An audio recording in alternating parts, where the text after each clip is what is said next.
Hey, welcome back, friend. I'm so glad you're here tonight, settled in lights low, maybe a warm drink somewhere nearby. Tonight we're going somewhere together, not forward in time, but back, way back, to a Sunday morning, a kitchen, a breakfast table set with real butter, real eggs, a full rasher of bacon sizzling in the pan, and a family who had absolutely no idea that this was the last morning life would ever feel this uncomplicated. Here is something I need you to really sit with before we begin. In less than 4 months after that Sunday breakfast, butter would disappear from British shelves. In less than a year, eggs would become so rare that people raffled them off like lottery prizes, and within 2 years a single onion would sell at auction in a London office for the equivalent of over $20 in today's money. A single onion. That is what we're talking about tonight. Not just food, not just recipes, but what it felt like to cook when cooking became an act of survival, creativity, grief, and sometimes quietly an act of love. So if that sounds like your kind of story, and I think it does, then let's get comfortable and begin. But first, if you've been around this channel for a while, you already know the drill, and if you're brand new here, welcome, genuinely pull up a chair. Here's the thing, I pour a lot of heart into every story I bring you, and if this one moves you, surprises you, or teaches you something you never expected to learn tonight, would you consider leaving a like? It takes 2 seconds. It means the world, and it tells me to keep going deeper into history's quieter, more human corners. And hey, drop a comment down below. Tell me, where are you watching this from right now? Are you in bed, on the couch? Is it raining where you are? I genuinely love knowing. Sometimes the comment section feels like a little community of night owls, and I'm here for every single one of you. If you're not subscribed yet, the button is right there. No pressure. But if you stay until the end tonight, I have a feeling you'll want to. Now, let the lights go soft. Let everything else fall away. And let's go back to September the 3rd, 1939. It was a Sunday. And here's the thing about that Sunday that historians sometimes skip over because they're too busy with the politics, the ultimatums, the troop movements along the Polish border. It was beautiful outside. That's what the people who were there kept saying years later when they tried to describe it. A warm, golden, late summer morning. The kind of morning that makes you want to open every window in the house. The kind of morning that smells like fresh bread and cut grass. In homes all across Britain, families were doing what families did on Sunday mornings. Some were just sitting down to breakfast. Some were still in their dressing gowns pouring tea. Some had the radio on low in the background, the wireless they called it, playing light music while the kettle boiled. And on that particular Sunday, the wireless was about to say something that would change everything. At 11:15 in the morning, a tired, worn voice came through the speaker. Prime Minister Neville Chamberlain, speaking from the Cabinet Room at number 10 Downing Street. I am speaking to you from the Cabinet Room at 10 Downing Street. This morning, the British ambassador in Berlin handed the German government a final note stating that unless we heard from them by 11 o'clock, that they were prepared at once to withdraw their troops from Poland, a state of war would exist between us. I have to tell you now that no such undertaking has been received, and that consequently this country is at war with Germany. Just like that. 11 sentences, less than a minute on the radio. And the world cracked open. Now I want you to imagine something. You're sitting at a kitchen table in London, or maybe in a farmhouse in Yorkshire, or a terraced row house in Birmingham. The tablecloth has a small floral pattern, you've had it for years. Your cup of tea is still warm. On the table in front of you is a proper Sunday breakfast. 2 rashers of bacon, an egg fried in real butter because butter is just butter. You don't think about it. It's just there. A thick slice of toast spread generously, a small pot of marmalade, maybe a second cup of tea already waiting. This is Tuesday in 1939. This is just Tuesday. The bacon isn't precious. The butter isn't counted. The egg isn't rationed or powdered or replaced with something called mock egg mixture. It's just breakfast. You cannot know that in exactly 4 months, on the 8th day of January 1940, the British government will begin rationing bacon, butter and sugar. You don't know that within 2 years your weekly allowance of butter will shrink to just 2 ounces.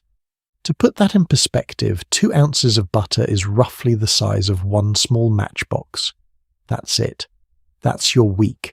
You don't know that eggs, just eggs, ordinary eggs will become so scarce that they'll be allocated at 1 per person per week. And even that the government couldn't always guarantee. Months would go by where families received no fresh egg at all, just a packet of powdered egg sent over from America. You don't know any of this yet. You're just eating breakfast on a beautiful Sunday morning. And then the radio speaks.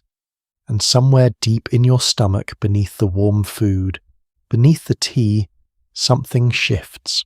Here is a detail that I think about a lot. When Chamberlain finished his broadcast, an air raid siren went off almost immediately across London. People who'd been sitting quietly at their breakfast tables jumped up.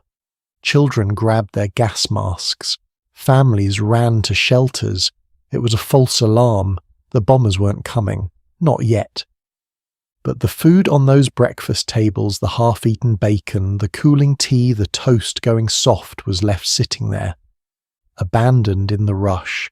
And when people came back inside, some of them stood in their kitchens for a long moment and just looked at what was on the table, because something had changed, even if nothing had visibly moved.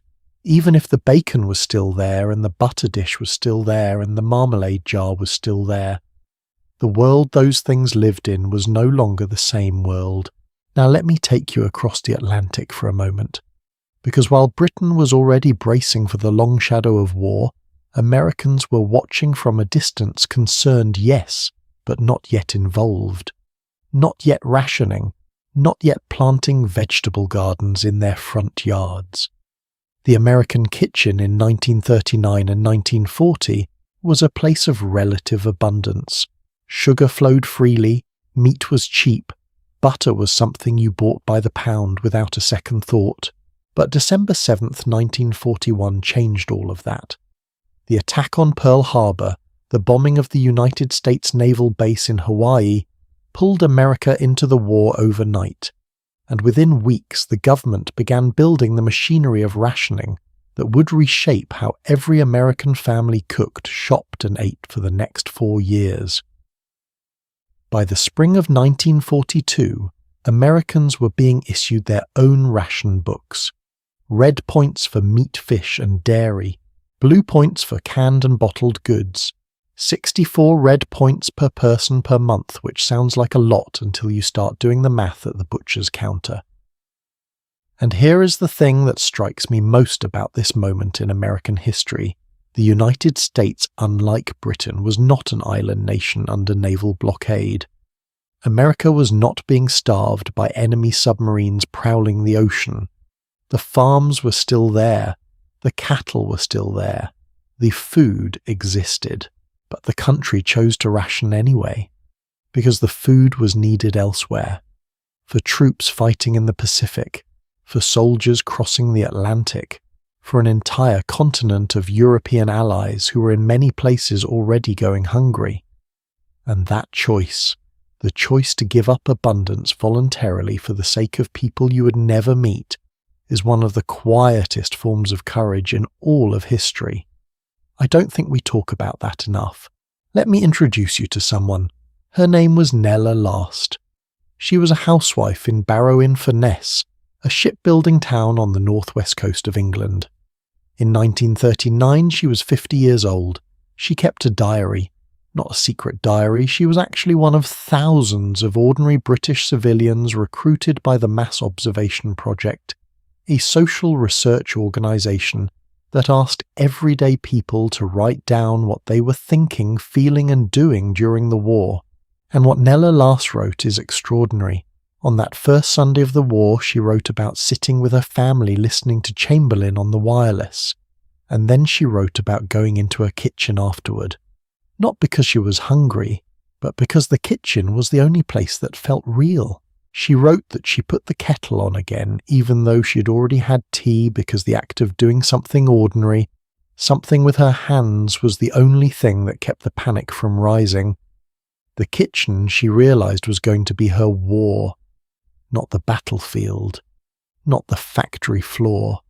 The kitchen, the kettle, the flour bin, the small weekly package from the butcher. That was going to be where she fought, and she was right. Because what the history books often get backwards is this: the war did not come to the kitchen. The kitchen was asked to go to the war. Governments on both sides of the Atlantic understood something very clearly. Food was not just fuel. Food was morale. Food was civilization. If you could keep people fed, even modestly, even creatively, even on tiny allowances of butter and sugar, you could keep them fighting. You could keep them believing. You could keep them human.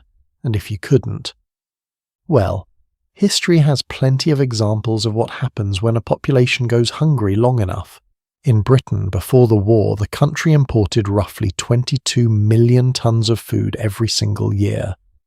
Nearly 2/3 of everything the British ate came from somewhere else. 60% of its sugar, 70% of its cheese, almost 80% of its fruit, more than half of its meat. Now imagine what happens when German submarines, the U-boats, start hunting every cargo ship that tries to cross the North Atlantic. In 1940 alone, the Germans sank over 1,000 merchant vessels. Each ship that went down carried not just crew members, God rest them, but tens of thousands of tons of food that was never going to reach British shores. The math was terrifying. And the British government, watching the numbers, made a calculated decision. If they could not bring enough food in, they would have to control how much food went out. Out of pantries, out of kitchens, out of mouths. Rationing wasn't punishment. Rationing was arithmetic. But understanding why rationing existed is very different from understanding what it felt like to live inside it. And that is where most history books go quiet. Because the facts are easy to find. 2 ounces of butter per week, 1 egg per week when available, 4 ounces of bacon, 8 ounces of sugar, 1 shilling and 10 pence worth of meat, which, depending on what you were buying, might be a very small piece of something, or almost nothing at all. The facts are easy, but what was it like to be a mother standing at a kitchen counter at 7 in the morning, staring at what was left in her ration book, trying to figure out how to make it feel like a real dinner? What was it like to make your children's birthday cake out of dried egg powder and artificial vanilla flavouring, when you hadn't seen a real egg in 3 weeks? What was it like to stretch a Sunday roast across 3 meals, to skim the fat off the top of the stock because that fat was precious? That fat was your cooking grease for the rest of the week. What was it like to feel hungry, genuinely, quietly hungry, and feel guilty about it because at least you weren't the boys in France? That is what we are here to explore. That is the story underneath the history. I'll be honest with you. When I first started researching this story, I thought it would be a story about deprivation, about sacrifice and scarcity and making do. And it is that. But it's also something else entirely. Because when I started reading the diaries, the letters, the handwritten recipe cards from that era, I kept finding something I didn't expect. Ingenuity, humour even, and an almost stubborn, defiant kind of joy. A British Ministry of Food leaflet from 1942, encouraging housewives to cook with carrots, cheerfully suggested that carrots were sweet enough to use as a substitute for sugar in cakes. And it wasn't wrong. People actually did it. They made carrot cake, which, by the way, you can still find in every coffee shop in Britain today, and probably in yours too, not because it sounded delicious, but because it worked. That's a small story, a sweet one, but it captures something true about what happened in the kitchens of that era. When everything is taken away, you find out what you're actually capable of. And it turns out people are capable of a great deal more than they realize. Tonight, we're going to walk through those kitchens together. We're going to open the ration books. We're going to smell the bread baking without butter. We're going to sit with the women who ran those kitchens like field generals, managing supplies, improvising with almost nothing, and still somehow putting a warm plate in front of their families every single evening. We're going to meet the scientists who turned wartime hunger into an unexpected public health revolution. We're going to step into the black market where rules bent and desperate people made difficult choices. We're going to listen to what soldiers ate on the front lines and how those terrible military meals accidentally invented half the convenience foods in your kitchen today. And at the end, we'll ask a question that I think is worth sitting with. What do we still carry without knowing it from those kitchens? What habits, what flavors, what instincts are still running quietly in the background of how we cook and eat, handed down from a generation that learned to make something from almost nothing? The answer might surprise you, but we start here, on that sunny Sunday morning, September the 3rd, 1939, a breakfast table, butter on the toast, an egg in the pan, the last normal meal before everything changed. Picture this. It is a cold morning in January of 1940. You're standing in a line that wraps around the block outside your local Ministry of Food office. You've been waiting for 40 minutes. The woman in front of you has a baby on her hip. The man behind you is coughing into his coat collar. Nobody's complaining, nobody is pushing, because everyone knows everyone in this line is here for the same thing. When you finally reach the front, a tired-looking clerk slides a small booklet across the counter toward you. It is roughly the size of a postcard. Brown paper cover, your name stamped on it, your address, your national registration number, inside page after page of tiny printed coupons arranged in neat grids. Each one is worth something specific. Each one will buy you a precise government-decided amount of a precise government-decided food. And as you walk home holding this little booklet carefully, more carefully than you've held anything in a long time, something settles over you. Not quite fear, not quite relief, something in between. Because you understand in a way you couldn't have understood the week before that this tiny piece of paper in your hands is no longer just a document. It is your food supply, all of it, for the week ahead, the ration book. Of all the objects that survived from the Second World War, the helmets, the medals, the photographs, the letters, none of them captures the texture of daily civilian life quite like the ration book. It's not dramatic enough to go in a museum case next to a fighter pilot's uniform. It doesn't have the weight of a bayonet. It won't make you catch your breath the way a handwritten letter home does. And yet for tens of millions of ordinary people on both sides of the Atlantic, it was the single most important document they owned.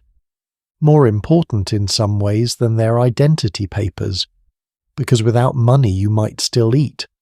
But without your ration book you weren't eating. That's all there was to it. Let me walk you through what this actually looked like in practice, because the details matter here. In Britain, rationing officially began on the 8th day of January 1940. The first items rationed were bacon, butter and sugar. Not coincidentally, the three things that make almost every other food better. Take away bacon, butter and sugar, and you haven't just removed three ingredients. You've removed the backbone of British home cooking. The fat that you fried everything in, the sweet that made life bearable, the cure that preserved meat through the winter. By March of that same year, meat was added to the list. But here's the thing that surprised me when I first read about it. Meat wasn't rationed by weight. It was rationed by price. Each person was allocated the equivalent of 1 shilling and 10 pence worth of meat per week. In today's terms, that's roughly the purchasing power of about $2. which meant that if you wanted a cheaper cut stewing beef perhaps or offal, your money went slightly further. But if you wanted something finer, something that looked like a proper Sunday joint, your $2 worth of meat was going to look very small on the plate. Most families chose the cheaper cuts, and over time, over years of choosing the cheaper cuts, something interesting happened. Recipes that had previously been seen as peasant food as the cooking of the poor became the staple of every household.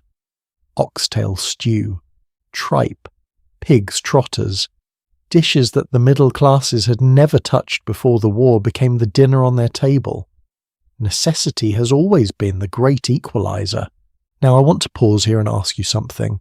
Have you ever thought about what it would feel like to have someone else, not your family, not your budget, but your government, decide exactly how much of every food you were permitted to eat? Not as a diet plan, not by choice, but as law, because that is what the ration book represented. And what's remarkable is that most people, at least at first, accepted it, even welcomed it. A survey conducted by the British Institute of Public Opinion in early 1940 found that 60% of those questioned believed rationing was necessary. Only 28% were against it. The remaining 12% were simply undecided, and that survey was taken before things got really tight. There's a report from a mass observation field worker, that social research project I mentioned earlier, where ordinary people wrote about their daily lives who spent time observing conversations in grocery shops during the winter of 1939 before rationing had even begun. And what he wrote down has stayed with me. He noted that this one sentiment, this one exact idea, was expressed both by shopkeepers and their customers over and over again across different shops and different days. I'll be glad when they start rationing. It'll put an end to all this. All this was the chaos of the months before rationing, the panic buying, the hoarding, the way that wealthy families swept entire shop shelves bare while poorer families arrived to find nothing left, the humiliation of queuing for an hour and reaching the front to find the shelves empty. Rationing, when it finally arrived, felt to many people like fairness. For the first time in their lives, the woman from the row house in East London had the same official entitlement to butter as the woman in the townhouse in Kensington. Whether that fairness was real or whether it was mostly theatrical is a different story, and one we'll get into. But the idea of it mattered enormously. The mechanics of the system were surprisingly intricate. In Britain, you didn't just receive a ration book and take it wherever you pleased. You had to register with a specific butcher, a specific grocer, a specific dairy. Once you registered with a shop, that shop was your shop. You couldn't take your coupons elsewhere. You couldn't shop around for a better price or a more cheerful shopkeeper. You were theirs, and they were yours for the duration. And the shopkeeper in turn was responsible for you. He ordered stock based on how many registered customers he had. He kept records. He reported to the local food office. When you came in to buy your 4 ounces of bacon, and 4 ounces, just to be clear, is roughly 4 thin strips, not a generous pile, the shopkeeper would take out a pair of scissors, open your book to the correct page and carefully cut out the corresponding coupon. Clip. Done. That's your bacon for the week. There's something about that physical snipping, that irreversible little clip of the scissors, that I find oddly moving. Because it wasn't abstract. It wasn't a credit card transaction or a digital deduction. It was right there in your hands, the coupon here now gone, the stub left behind like a scar. And when the page was empty, it was empty. No exceptions, no extensions. Come back next week. Here is something that most people don't realise about the British ration book system. Losing your ration book was a genuine emergency. If you lost it, you had to go to the food office, sign a declaration explaining what had happened, and pay a fee of 1 shilling to get it replaced. 1 shilling doesn't sound like much, but remember that 1 shilling was also roughly what your entire weekly meat ration was worth. You were essentially paying a week's worth of meat money just to replace the document that entitled you to your meat. And during the interim, while the replacement was being processed, you ate whatever you had in the house, which might be nothing. One woman writing years later about her wartime experiences remembered the terror of leaving her ration book on the counter of a sweet shop by accident. When she went back for it, the shop assistant said they had never seen it. She wrote that she stood outside that shop and wept not quietly but openly on the street, in a way she hadn't let herself cry about the bombs, or about her husband being away, or about any of the larger, weightier sorrows of the war. The lost ration book broke her, when everything else had held. I think about that a lot. The way that the small practical losses, the ones that brush up against your ability to feed your children, can crack you open in a way that the enormous abstract grief cannot. Across the Atlantic, the American version of the ration book told a slightly different story. The first American war ration book, officially known as War Ration Book No. 1, though everyone just called it the Sugar Book, was distributed on the 4th day of May 1942. Let that date sink in for a moment. May of 42. That's 5 months after Pearl Harbor. And the very first thing rationed in America was sugar. Not meat, not butter, not gasoline. Sugar. There's something very American about that if you think about it.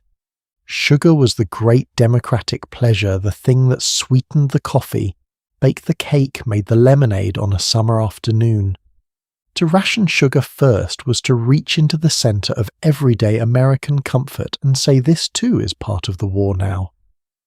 By the following spring, the rationing program had expanded to include meats, fats, canned fish, cheese, and canned milk, and the system was managed by the Office of Price Administration, a new federal agency staffed largely by volunteers that within 2 years had grown to include more than 5,600 local rationing boards across the country, run by over 100,000 ordinary citizens. Think about that scale for a moment. 100,000 volunteers' neighbours, teachers, retired businessmen, housewives sitting on local boards, administering the food supply of the most powerful economy on earth. It was, depending on your perspective, either a remarkable act of democratic organisation or a slightly terrifying expansion of government into private life. Possibly both. The American point system was different from the British one, and in some ways more complex.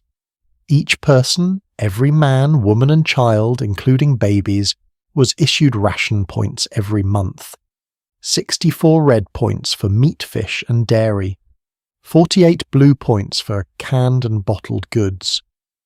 But, and here is where it gets interesting, the point value of individual items wasn't fixed. It fluctuated. The Office of Price Administration adjusted the point cost of different foods based on supply and demand. If canned salmon was plentiful, it might cost 8 points. If it became scarce, it might jump to 16. If it was almost completely unavailable, it could go even higher. Which meant that every American housewife essentially had to become a strategic analyst of the food supply. She wasn't just shopping, she was calculating, optimizing, making decisions that a commodity trader would recognize. Should I spend 12 points on the canned beef this week, or save them in case the point value drops next month? Is the pork shoulder worth 18 points, or should I piece together several cheaper items? Will there be enough red points left for the children's milk? Ann Dickerson. A child growing up in Mississippi during the war years remembered watching her mother study the ration books and the point tables the way other women studied the Bible, with that same combination of reverence and desperation, looking for guidance, looking for a way through. There was one more layer to the American system that I find endlessly fascinating: the ration tokens. Because when you bought a rationed item with your ration stamp, sometimes you were owed change. Not in money, but in points. And you couldn't make change with stamps. Each stamp was worth a fixed number of points. So in February of 1944, the Office of Price Administration introduced a solution, small flat tokens, about the size of a dime, made from vulcanized fiber, a kind of hardened paper because real metals were needed for the war effort, red ones for meat and fats, blue ones for processed and canned goods. 10 tokens equaled 1 point, and they had absolutely no cash value whatsoever. If you lost them, they were gone. Nobody would take them as payment.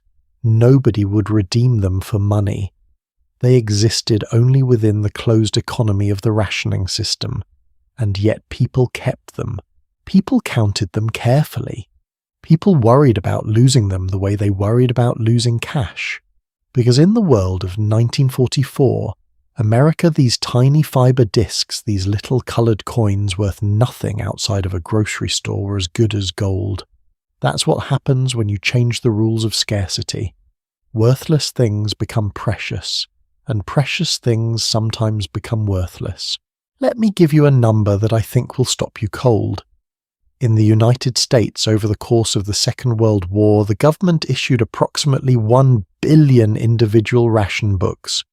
1 billion, spread across a wartime population of roughly 130 million people. That's because the books were issued multiple times, new books for new rationing periods, for new categories of goods for different family members. 1 billion little booklets of coupons. 1 billion small negotiations between citizens and their government about who got to eat what and how much and when. And the system worked. Imperfectly, there was hoarding and there was black market trading and there was cheating. We will get to all of that. But on the whole, it worked.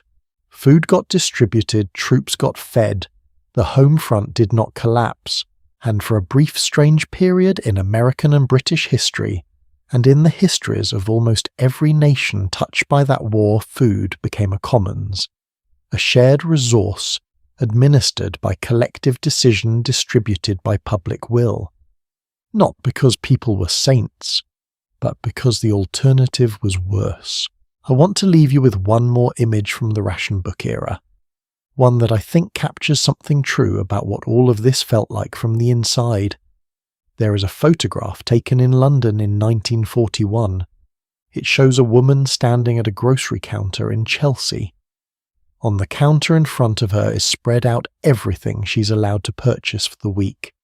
Tea, sugar, butter, what the government called national butter, margarine, cooking fats, bacon, not spread out lavishly, not in generous piles, arranged carefully, almost formally, each item in its precise allotted amount, and the woman is looking at it, not with despair, not with gratitude exactly, with something more complicated than either.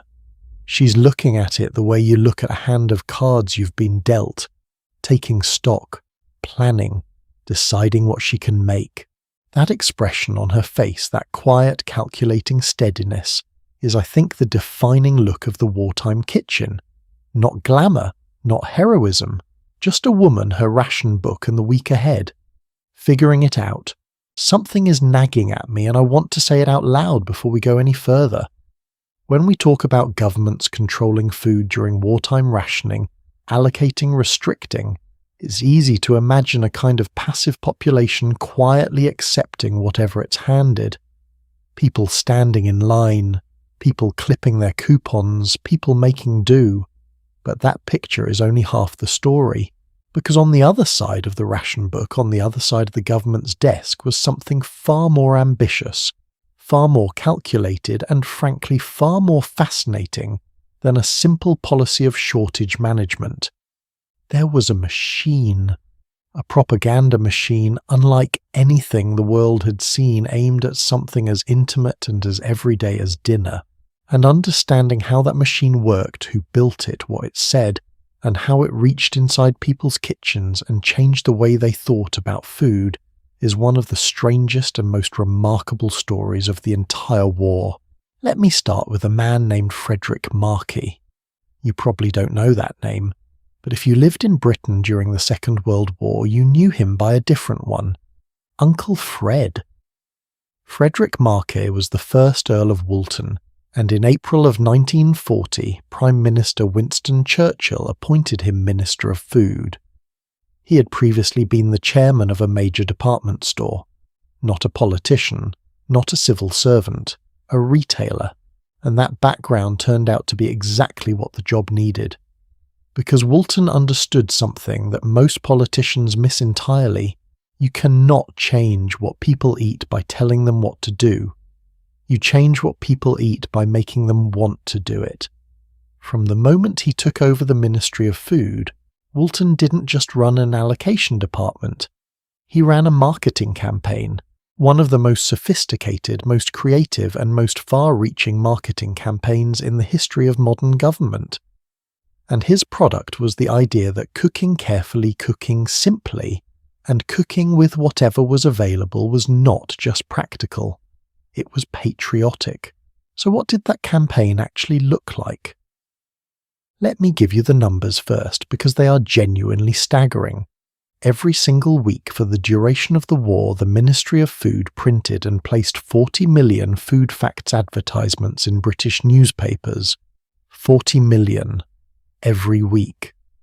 To put that in perspective, the entire population of Britain at the time was roughly 50 million people, so statistically almost every household in the country was receiving at least one of these advertisements every 7 days. But Lord Woolton Uncle Fred didn't stop there. Between March of 1942 and November of 1946, the ministry produced and distributed more than 200 short films called food flashes, which played in British cinemas before the main feature. Each of these films reached an estimated audience of 20 million people. 20 million. In cinema after cinema across the country, before the newsreel and before the film began, a cheerful voice would appear on screen telling audiences how to bone a herring properly, or what to do with a surplus of small potatoes, or why jacket-baked vegetables were just as good as roasted ones. And then there was the radio. On the 25th of June 1940, a new programme began broadcasting on the British Broadcasting Corporation Home Service. It aired 6 mornings a week, after the 8 o'clock news. It was called The Kitchen Front, and it was aimed explicitly and unashamedly at the person the Ministry of Food considered its most important audience, the British housewife. Not soldiers, not factory workers, not politicians, the woman in the kitchen, because she was the one deciding what got cooked, what got stretched, what got wasted, and what got saved. She was, in Lord Woolton's view, the most strategically important person in Britain after the generals. The kitchen front featured a rotating cast of cooks, home economists and entertainers who came on air each morning to offer recipes, tips and gentle encouragement. Among the regulars were comedian performers known as Gert and Daisy, popular entertainers, who made rationing sound almost like an adventure. There was Mabel Constanduros playing a warm-hearted working-class family. And there was a broadcaster named Freddie Grigswood, affectionately nicknamed Rice Pudding by his listeners, whose calm, avuncular voice became one of the most recognisable sounds of the wartime morning. At its peak, the kitchen front had 5.5 million listeners, 5.5 million people every morning pausing over their sparse breakfast to hear what they could make for dinner that night. And here's the detail that I find most remarkable about the show's success. According to the BBC's own listener research, its audience skewed heavily toward working-class housewives, a demographic the BBC had previously almost completely failed to reach. The war and the kitchen brought them to the radio. Now here I want to stop and ask you something.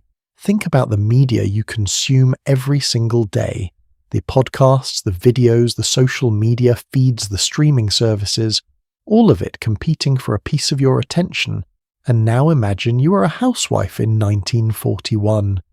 You have one source of information that reaches you consistently. One voice that comes into your kitchen every single morning. One set of ideas endorsed by the government, promoted by entertainers backed by the full apparatus of the state. how much would that shape the way you thought? How much would it change what felt normal? Because that is precisely what happened. And what makes it so interesting is that unlike a lot of wartime propaganda, the kind that tells you to hate the enemy or fear the bomb, this propaganda was asking people to do something genuinely positive, not to destroy, to create, with whatever they had left. The Dig for Victory campaign is a perfect example of this. It began in October of 1939, even before rationing formally started, and it was at its heart a very simple idea. Every piece of unused land in Britain should grow food. Not flowers, not lawns, food. And the results were by any measure extraordinary. By 1943, the number of allotments in Britain had roughly doubled, rising to approximately 1,400,000 individual plots.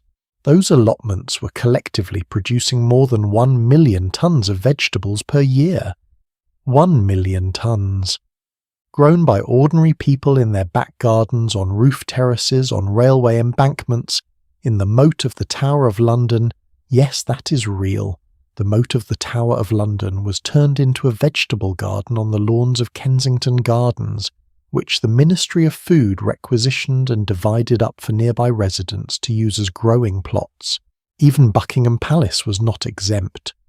King George VI personally had vegetable gardens planted at both Buckingham Palace and Windsor Castle. Because in wartime Britain the message was explicit. If the king is growing carrots, you can grow carrots too. By 1942, roughly half the adult population of Britain was actively participating in Dig for Victory in some form, and by the middle of the war, 70% of the food being consumed by the British people was home-produced. Before the war, the number had been 30%. Think about that shift. In the space of a few years, a nation that had imported 2/3 of its food learned to feed itself. That doesn't happen by accident. That happens because someone built a machine to make it happen. Across the Atlantic, the Americans were running their own version of the same campaign, though with, it must be said, a distinctly American flair. By 1943, more than 20 million victory gardens had been planted across the United States, in backyards, in apartment building rooftops, in public parks, in hotel grounds. The San Francisco Golden Gate Park had victory garden plots. Boston's Fenway Park neighborhood had victory gardens that are still actively cultivated today, more than 80 years later. And the propaganda surrounding those gardens pulled in voices that no British ministry would have thought to use.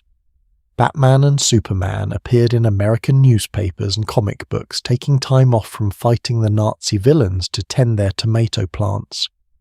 Mickey Mouse called upon young gardeners to enter a green thumb contest, and Bob Hope's 11-year-old daughter Linda was photographed carefully placing bean sprouts in her own small garden, her contribution to the war effort documented and circulated by the government's press office.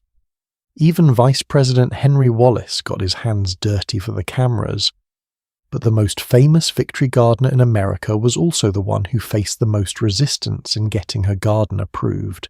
Eleanor Roosevelt, First Lady diplomat, social reformer, decided in 1943 that the White House lawn should carry a victory garden. President Franklin Roosevelt was not pleased. According to documents from the period, he reportedly asked federal scientists who were reviewing the White House soil composition to, and I am paraphrasing only slightly here, "Tell Eleanor the yard is full of rocks or something." The President of the United States personally tried to talk his wife out of planting a vegetable patch. Eleanor Roosevelt planted the garden anyway, and it produced a remarkable harvest. Back in Britain, the propaganda campaign had a few tricks up its sleeve that deserve their own moment in this story. One of them involves carrots, and a lie. A very deliberate, very creative government-sponsored lie. By 1942, the British Ministry of Food had done such a thorough job promoting carrot consumption. Carrots were plentiful, easy to grow, and required no ration coupons that the country was producing 100,000 tons surplus of the things, a surplus of 100,000 tons of carrots, which meant the government now had the opposite problem. They needed people to eat even more carrots than they already were. So they told a story. The Royal Air Force's night fighter pilots had been achieving extraordinary success shooting down German bombers in the darkness over Britain. The real reason was a secret, a new radar technology called airborne interception radar, which allowed British pilots to locate enemy planes before they could be seen. The government desperately needed to keep this technology secret from Germany, so instead they let it be known quietly through newspaper stories and official hints that the reason British pilots were so deadly accurate in the dark was simple. They ate enormous quantities of carrots. Carrots, the stories explained, improved night vision. The ace pilot John Cunningham, nicknamed Cat's Eyes, the first British pilot to shoot down an enemy plane using the new radar, was reported to have consumed prodigious amounts of carrots. People believed it. The idea took root across Britain and America. Parents told their children to eat their carrots so they could see in the dark. The myth once planted proved nearly impossible to uproot. And you know what? 80+ years later, many people still believe it. Have you ever been told that carrots help you see in the dark? That story was born in a government office in London in 1940, designed to hide a radar secret and sell a vegetable surplus. That is propaganda working at its finest, and its most absurd. But the most beloved characters in the Ministry of Food's campaign weren't pilots or poster slogans. They were a cartoon carrot and a cartoon potato. Dr. Carrot, a bespectacled root vegetable in a top hat carrying a little bag labelled with the words Vitamin A, appeared on posters in newspaper advertisements and in recipe leaflets all across Britain. Potato Pete, equally cheerful, equally cartoon bright, had his own recipe book, which the ministry distributed by the thousands. It featured potato soup, potato pastry, potato bread, and a poem that ended, "Here's the man who ploughs the fields, here's the girl who lifts the yield, that's the story, and here's the star potato, Pete eat up to tar." The ministry had even hired a Disney cartoonist, Hank Porter, who worked at Walt Disney Studios in California, to create an entire fictional family for Dr. Carrot. There was Carroty George, Pop Carrot, Clara Carrot, entire illustrated families of talking vegetables designed by Disney, produced to persuade exhausted British housewives to eat more roots. History is genuinely strange sometimes. The campaign worked so well on the potato front that by 1943, British farmers had actually produced too many potatoes. The switch from grazing land to potato fields had been so successful, the nation found itself with a potato surplus, which honestly, compared to almost every other wartime food story, sounds like a problem most people would happily have. What strikes me most deeply about all of this, and I want you to sit with this for a moment, is not the scale of the propaganda. It's not the 40 million weekly newspaper advertisements, or the 20 million cinema viewers, or the 5.5 million radio listeners. It's the intimacy of it. Government campaigns usually stay at a distance. They deal in policies, in laws, in budgets. They tell you what you may and may not do. But the Wartime Kitchen campaign went somewhere different. It went right into the domestic heart of daily life. It came through the radio at breakfast time. It showed up in the cinema before the film. It arrived in the newspaper alongside the crossword. It sat with people in the most private, most ordinary moments of their day. And it asked them gently, persistently, cleverly, to reframe the way they thought about one of the most fundamental human acts there is, the act of feeding yourself, the act of feeding your family. It asked people to see that not as a burden, though it was a burden, but as a form of participation, a way of being part of something larger than your own kitchen. And judging by the victory gardens and the allotments and the recipe letters sent into the BBC and the half of Britain that picked up a spade in the middle of a war it worked. It worked in a way that advertising agencies spend careers trying to replicate and rarely do. There is a detail from the BBC's own records that I can't quite let go of. The listener research department noted as the war went on, and rationing tightened further, that the popularity of the kitchen front had begun to decline. Not because people disliked it, not because the recipes had gotten worse, but because in the department's own careful words of, and I'm quoting this directly from their report, the housewife's increasing weariness of the whole business of catering under wartime conditions. The weariness, not anger, not despair, just tiredness. The deep, quiet, bone-level tiredness of someone who has been creative and economical and cheerful and resourceful every single day for years, and who just doesn't quite have it in her anymore to listen to another recipe for potato soup. I find that sentence more moving than almost anything else I've read about the wartime kitchen, because it tells you something that the posters and the propaganda films didn't bother to record. The campaign worked.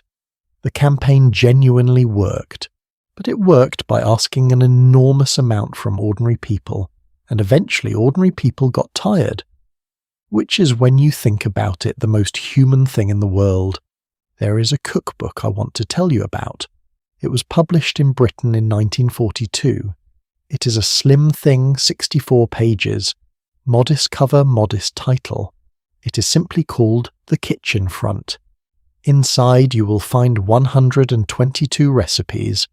Not one of them is glamorous. Not one of them calls for an ingredient that was by that point easy to obtain.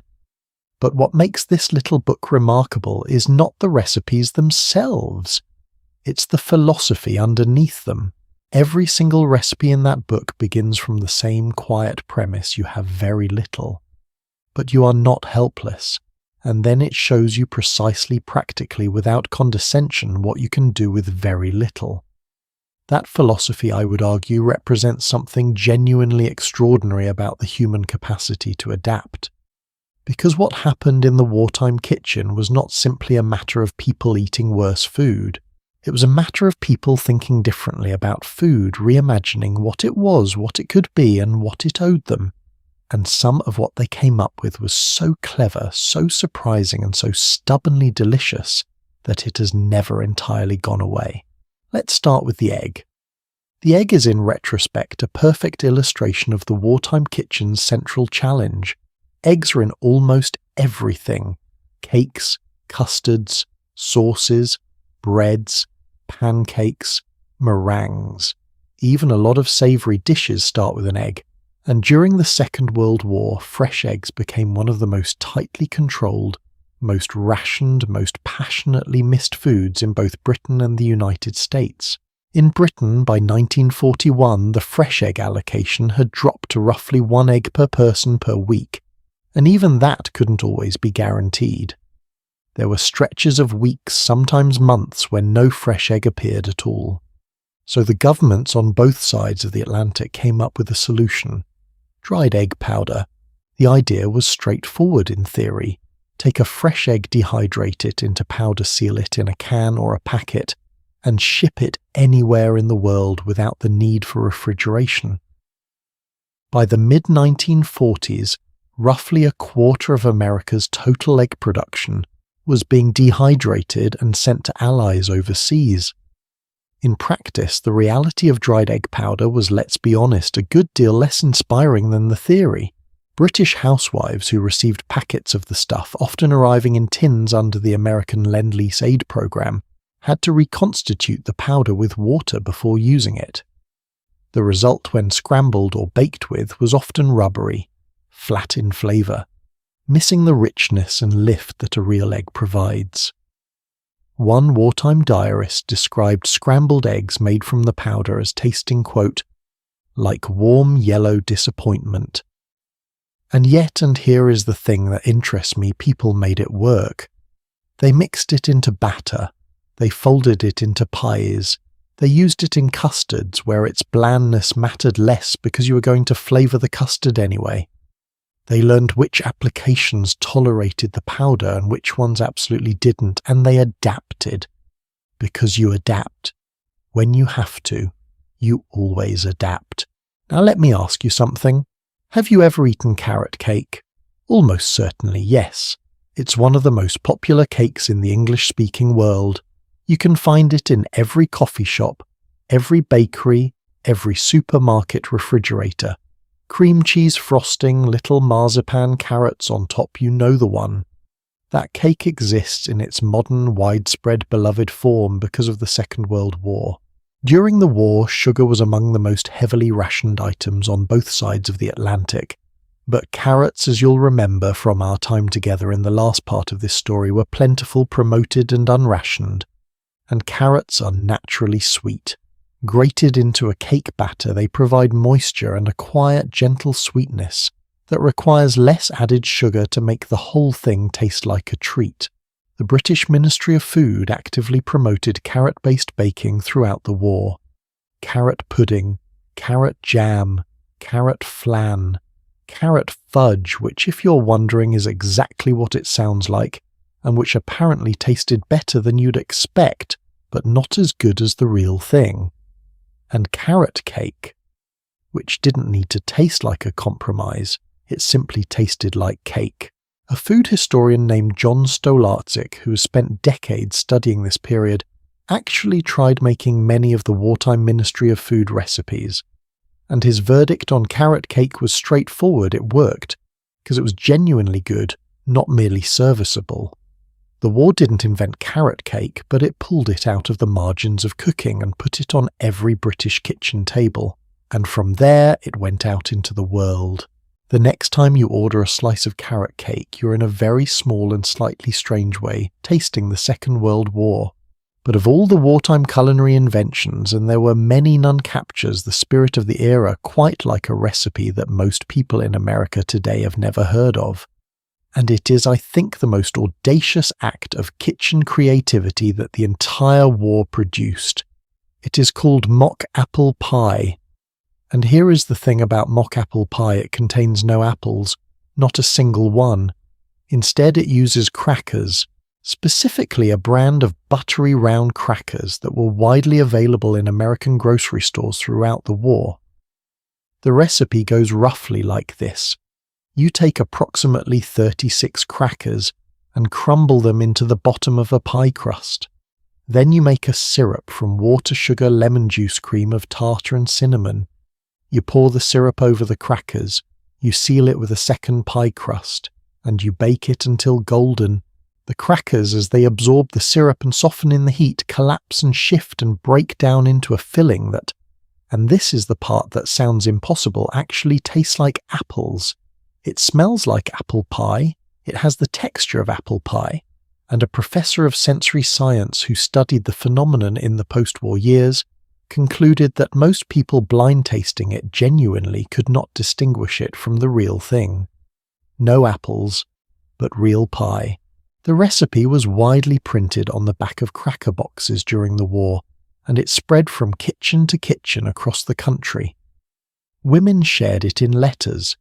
It appeared in church cookbooks and home economics pamphlets. Some families made it so regularly that their children grew up thinking that was simply what apple pie tasted like, and were briefly confused years later when they encountered the real version. I find that story one of the most quietly extraordinary things about the wartime kitchen. Not because the pie was revolutionary, but because it reveals what the human mind will do when it is determined to have something. You cannot have apple pie fine. Watch me make apple pie. In Britain, the parallel story of wartime culinary reinvention is the category the Ministry of Food called simply mock dishes, mock cream, mock goose, mock duck, mock banana, each of them a small act of defiance against scarcity, each of them an attempt to recreate the feeling, the warmth, the familiarity, the pleasure of something that no longer existed in its real form.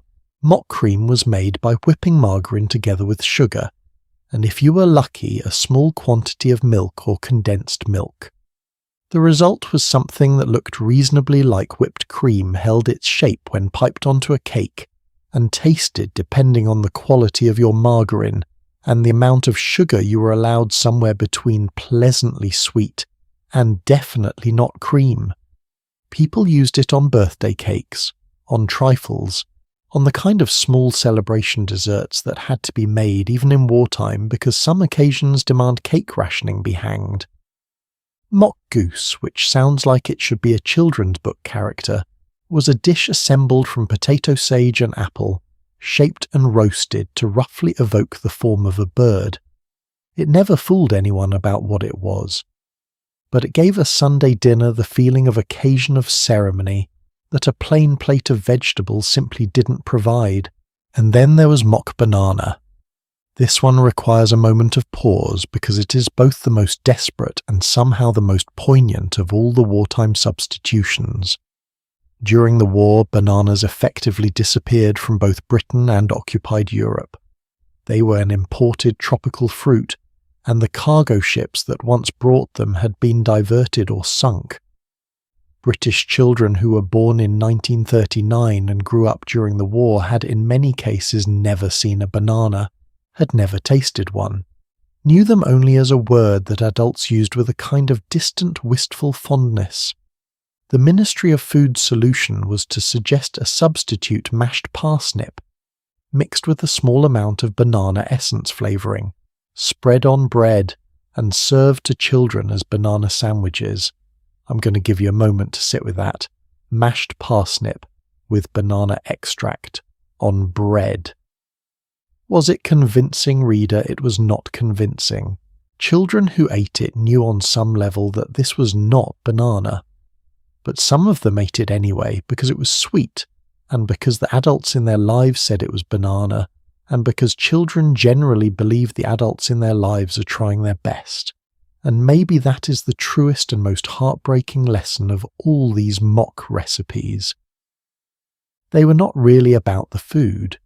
They were about maintaining the feeling that life still contained pleasure, that some version of the things that mattered, the birthday cake, the Sunday roast, the fruit on the table, was still possible, even if what was actually on the table was technically parsnip.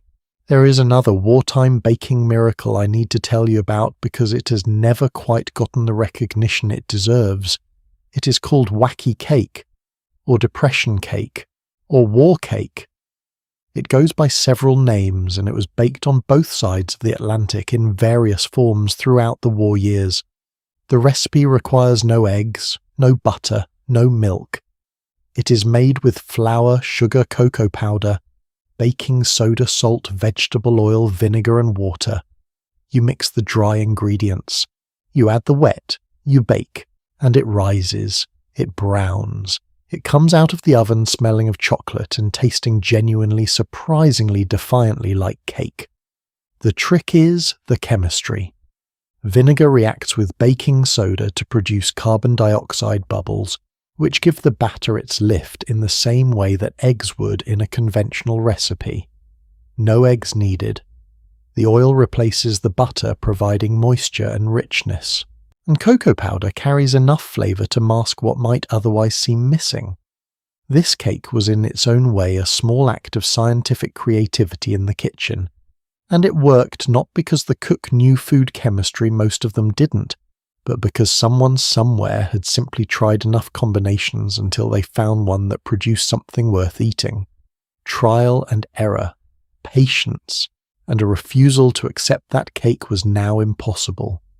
Wacky cake still exists today. You can find recipes for it all over the internet. It has found a second life as a popular option for vegan bakers who appreciate that it contains no animal products. What was born from wartime scarcity has become in the 21st century a recipe of choice. History is strange like that. What I keep returning to as I think about all of these recipes is a question that I find genuinely difficult to answer. Was the wartime kitchen a story of deprivation, or was it a story of creativity?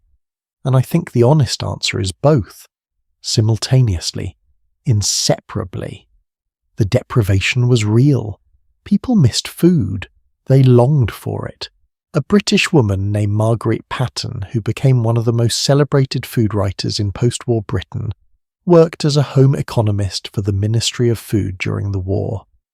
She spent years travelling across the country, teaching housewives to cook with ration ingredients, running demonstrations in town halls and factory canteens.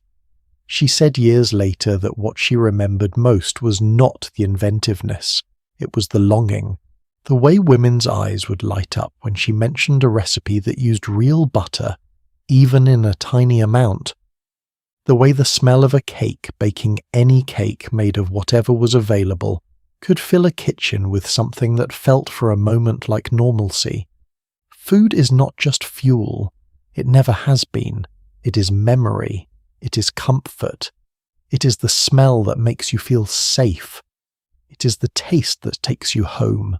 And in wartime, when every other source of comfort was under pressure, when the bombs were falling and the men were away and the future was uncertain, the ability to put something warm and sweet on the table was an act of enormous emotional courage. Even if it was parsnip pretending to be banana, even if it was crackers pretending to be apple, even if it was powdered egg pretending to be the real thing, the pretending was the point. The pretending said, "We are still here. We are still cooking, we are still eating together, and we are not done yet." Quietly, I want to ask you something personal. Not about the war, about you. Think about the last time someone in your life was going through something genuinely difficult, an illness, a loss, a long stretch of financial stress, and they kept telling you they were fine. "I'm fine, we're managing, it's not that bad." You probably sensed the gap between what they said and what was actually happening inside them. The way the smile sat a fraction too still. The way the answer came just a little too quickly. That gap between the public face and the private truth is exactly where I want to take you now. Because the wartime kitchen had a public face. It was cheerful. It was inventive. It was patriotic. It was the Dr. Carrot posters and the kitchen front radio programs and the Women's Institute recipe leaflets and all the bright, determined, forward-facing energy we explored together in our last 2 parts of this story. But behind that face, inside the diaries, inside the letters, inside the private moments that nobody was trying to document for the government, there was something else entirely. Something quieter. Something that the propaganda posters never mentioned.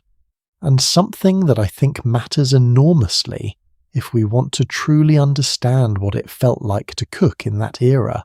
Her name was Nella Last. We've touched on her briefly before, but now I want to spend real time with her because she is one of the most remarkable human documents to survive from the entire Second World War. Nella was 50 years old when the war began. She lived in a terraced house in Barrow-in-Furness, a shipbuilding town on the northwest coast of England. She had a husband she referred to in her diaries always simply as "my husband," never by his first name.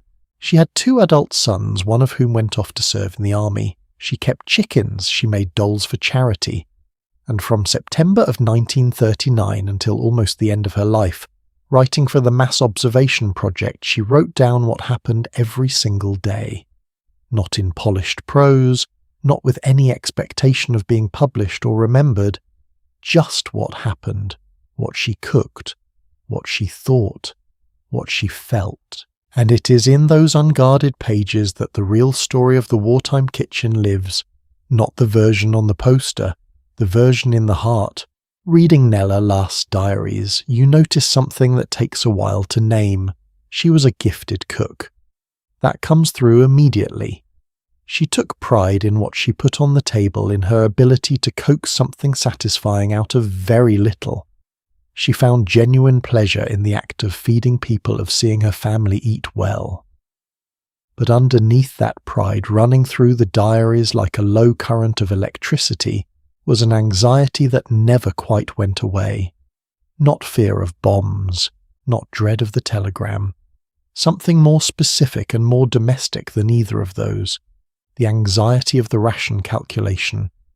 Every week Nella accounted for what she had, how much was left of the bacon, whether there were enough points for the tinned goods she needed, what to do when her allocation of cooking fat ran so low that she was scraping the last traces from the paper wrapper with a knife.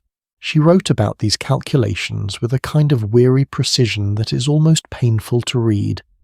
Not because she was complaining, she rarely complained outright, but because the calculations never stopped. From the moment she woke up to the moment she went to bed, some part of her brain was running the numbers. What do I have? What do I need? How do I make it last? And the weight of that, the unceasing low-level cognitive labour of managing scarcity accumulated over months and then years, in ways that the propaganda posters never showed you. Here is something I want you to sit with for a moment. Midway through the Second World War in 1942, the British government conducted a survey through a research organisation called the Wartime Social Survey. They asked people across the country how they felt about the food situation. The results were unexpectedly candid. Approximately half of the respondents said they did not feel they had enough food to stay properly fit. 63% said they opposed making rationing any stricter than it already was. And a significant number, particularly women, described what we would today recognise as symptoms of chronic low-level stress difficulty sleeping, persistent worry, irritability, a sense of never quite being able to rest. These were not dramatic breakdowns. Nobody was falling apart in the surveys. It was subtler than that. It was the kind of tiredness that lives behind the eyes, the kind of anxiety that you learn to fold away and carry quietly, because what choice do you have? Nella last captured it perfectly in one of her diary entries from the middle of the war. She wrote that she had begun to think about food in a way she had never thought about it before the war, as a problem to be solved rather than a pleasure to be had, and she noticed with something between sadness and resignation that this new way of thinking didn't switch off when she wasn't in the kitchen. It followed her, into her sleep, into her mornings before the day began. She was always in some corner of her mind managing the food. Across the Atlantic, the experience was different in texture but recognizable in essence. American women faced their own version of the calculation anxiety, though the American situation was in many ways less severe than the British one. America was not an island under naval siege. The shortages were real, but the country never came close to genuine hunger. And yet, one woman writing to her husband serving overseas in 1943 described going to the grocery store and standing in front of a nearly empty shelf where the canned goods had been, and feeling, in her own words, a kind of helplessness I didn't expect. Not despair, just helplessness. A sense that the ordinary act of feeding her family, which had always felt like something she controlled, was now happening to her rather than being done by her. Another woman, whose letter was preserved in a collection at the Smithsonian Institution in Washington, wrote to her sister about the experience of planning a week's meals within the ration allowance. She said it felt like working a very complicated puzzle, except that if you made a wrong move, your children went without something at dinner. I never worried about food before, she wrote. Now it's the first thing I think about in the morning, and sometimes the last thing at night. The word before in that sentence is doing a great deal of work. Before the war, before the ration book, before food became not sustenance but strategy. There is a dimension of this psychological story that historians have only recently begun to examine closely, and I think it's one of the most important. It is the question of guilt. Not guilt about anything dramatic. Quiet guilt. Domestic guilt. The guilt of the person who has enough or almost enough in a world where others do not. Nella last wrestled with this. She wrote about it when she learned that families in the bombed areas of London were managing on less than she was. She wrote about it when she noticed that working-class families in her town were often better fed under rationing than they had been before the war, because for them the ration was actually more than they had previously been able to afford, while middle-class families like hers felt the restriction more acutely. And she wrote about it in a passage that I find remarkable in its honesty. She noticed that she sometimes felt hungry, actually physically hungry, not the vague wishing for more that comes from habit, but the real stomach-hollow kind of hungry. And she wrote that she felt ashamed of being hungry, because her son was in North Africa, and whatever he was eating or not eating out there in the desert heat, it was not a well-managed weekly ration calculated from the comfort of a kitchen. So the hunger stayed quiet, and the calculations kept running, and the smile held. I want to tell you about a Japanese housewife named Sakamoto Kane.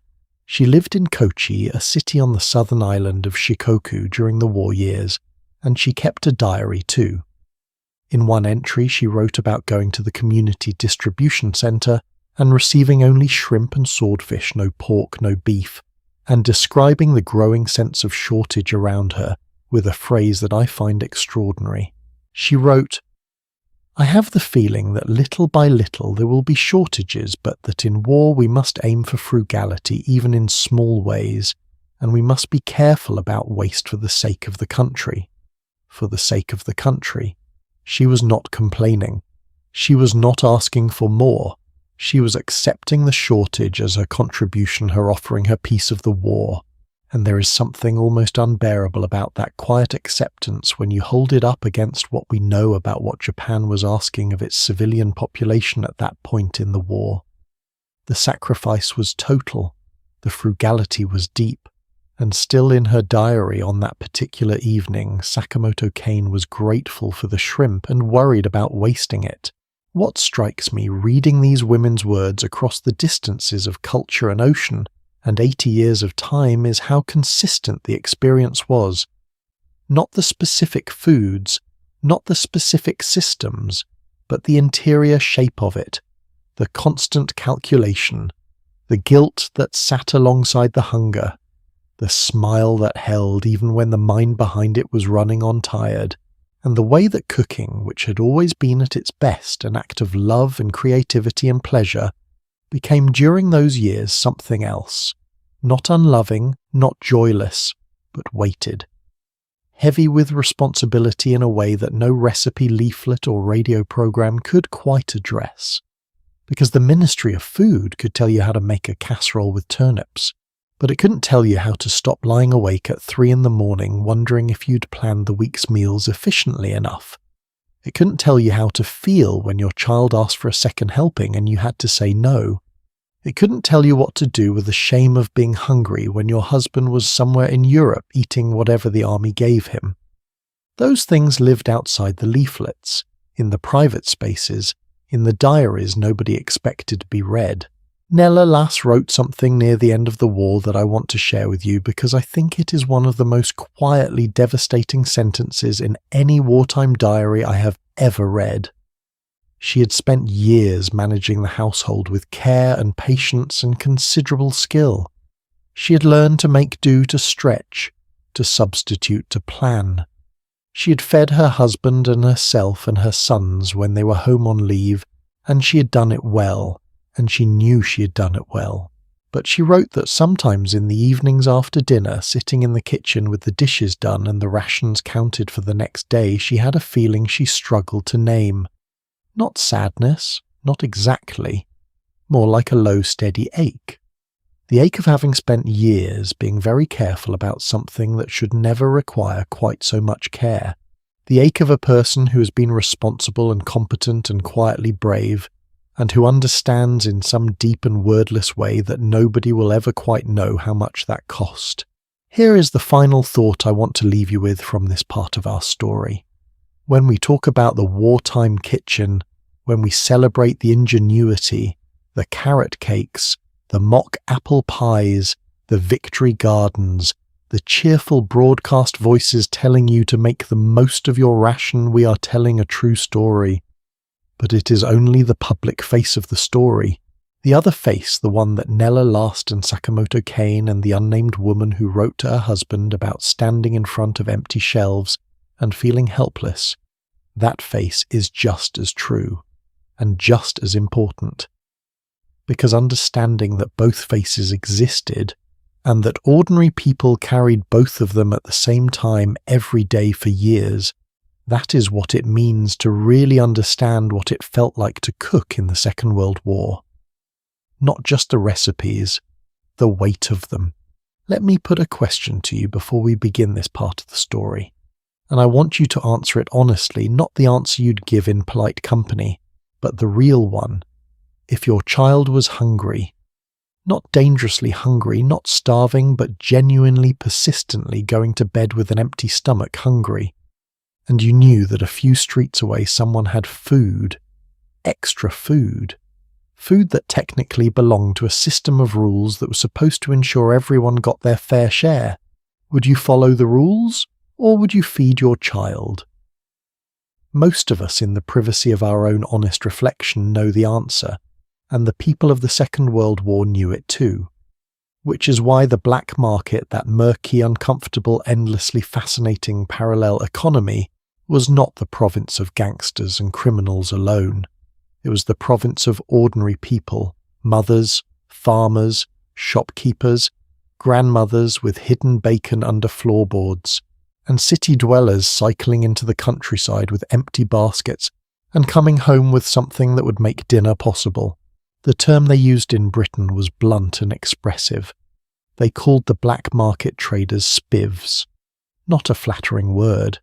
It conjured a certain image, the sharp-suited man on the street corner goods, appearing from inside coat pockets, a wink and a quiet transaction, a character who existed just outside the law, just outside the respectable world, and who was, depending on your point of view, either a scoundrel preying on wartime desperation or a practical genius filling a gap that the official system left open.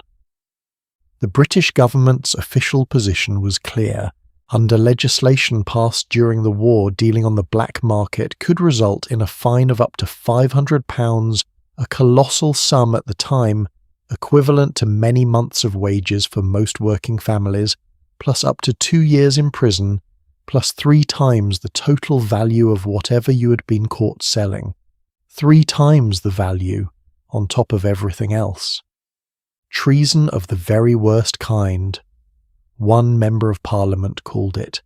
And yet, in March of 1941, just over a year into rationing, British authorities announced they had brought 2,141 prosecutions for food rationing violations. By the following month, that number had risen to 2,300, with conviction rates running at over 90%. 2,300 prosecutions in a single month, in a country where the newspapers were simultaneously running front-page stories about the patriotic spirit of the home front.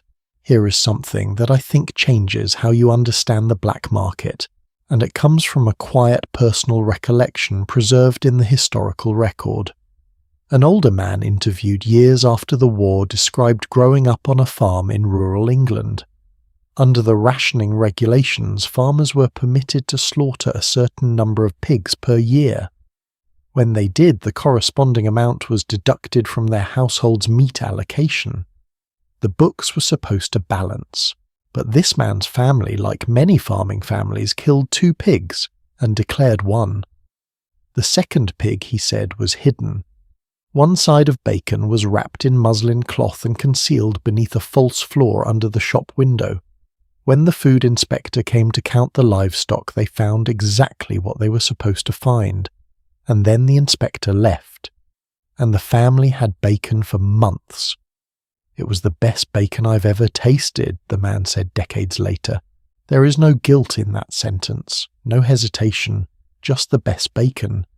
Because in the moral arithmetic of a farming family that had raised that pig with their own hands, fed it with their own scraps, and built that false floor with their own tools, they did not experience themselves as thieves. They experienced themselves as people who had found a sensible way around a rule that they had never entirely agreed with in the first place. Now contrast that story with what was happening simultaneously across the English Channel in the streets of occupied Paris. if the British black market was a story of modest defiance, extra bacon hidden under floorboards, a quiet word with your butcher trading coupons with neighbours, the Parisian black market was something altogether different, more desperate, more morally complex, and more revealing about what happens when food security collapses entirely. Under German occupation beginning in 1940, France's official adult daily ration had dropped to approximately 1,300 calories. 1,300 calories. For reference, a moderately active adult needs roughly 2,000 to 2,500 calories per day simply to maintain basic function. 1,300 was enough, in the words of one French writer of the period, to keep people alive provided they remain lying down and don't work. Parisians were not lying down. They were trying to live, to feed children and elderly parents and sick relatives, to keep households running. And so the black market, what the French called the marché noir, became not an occasional temptation, but a daily necessity for most of the city. It had, as historians have noted, a strange universality. One academic described it as universally loathed and almost equally universally resorted to. People who despised it used it. People who considered it immoral participated in it, because the alternative was simply not enough to eat. The texture of the Parisian black market was extraordinary in its variety.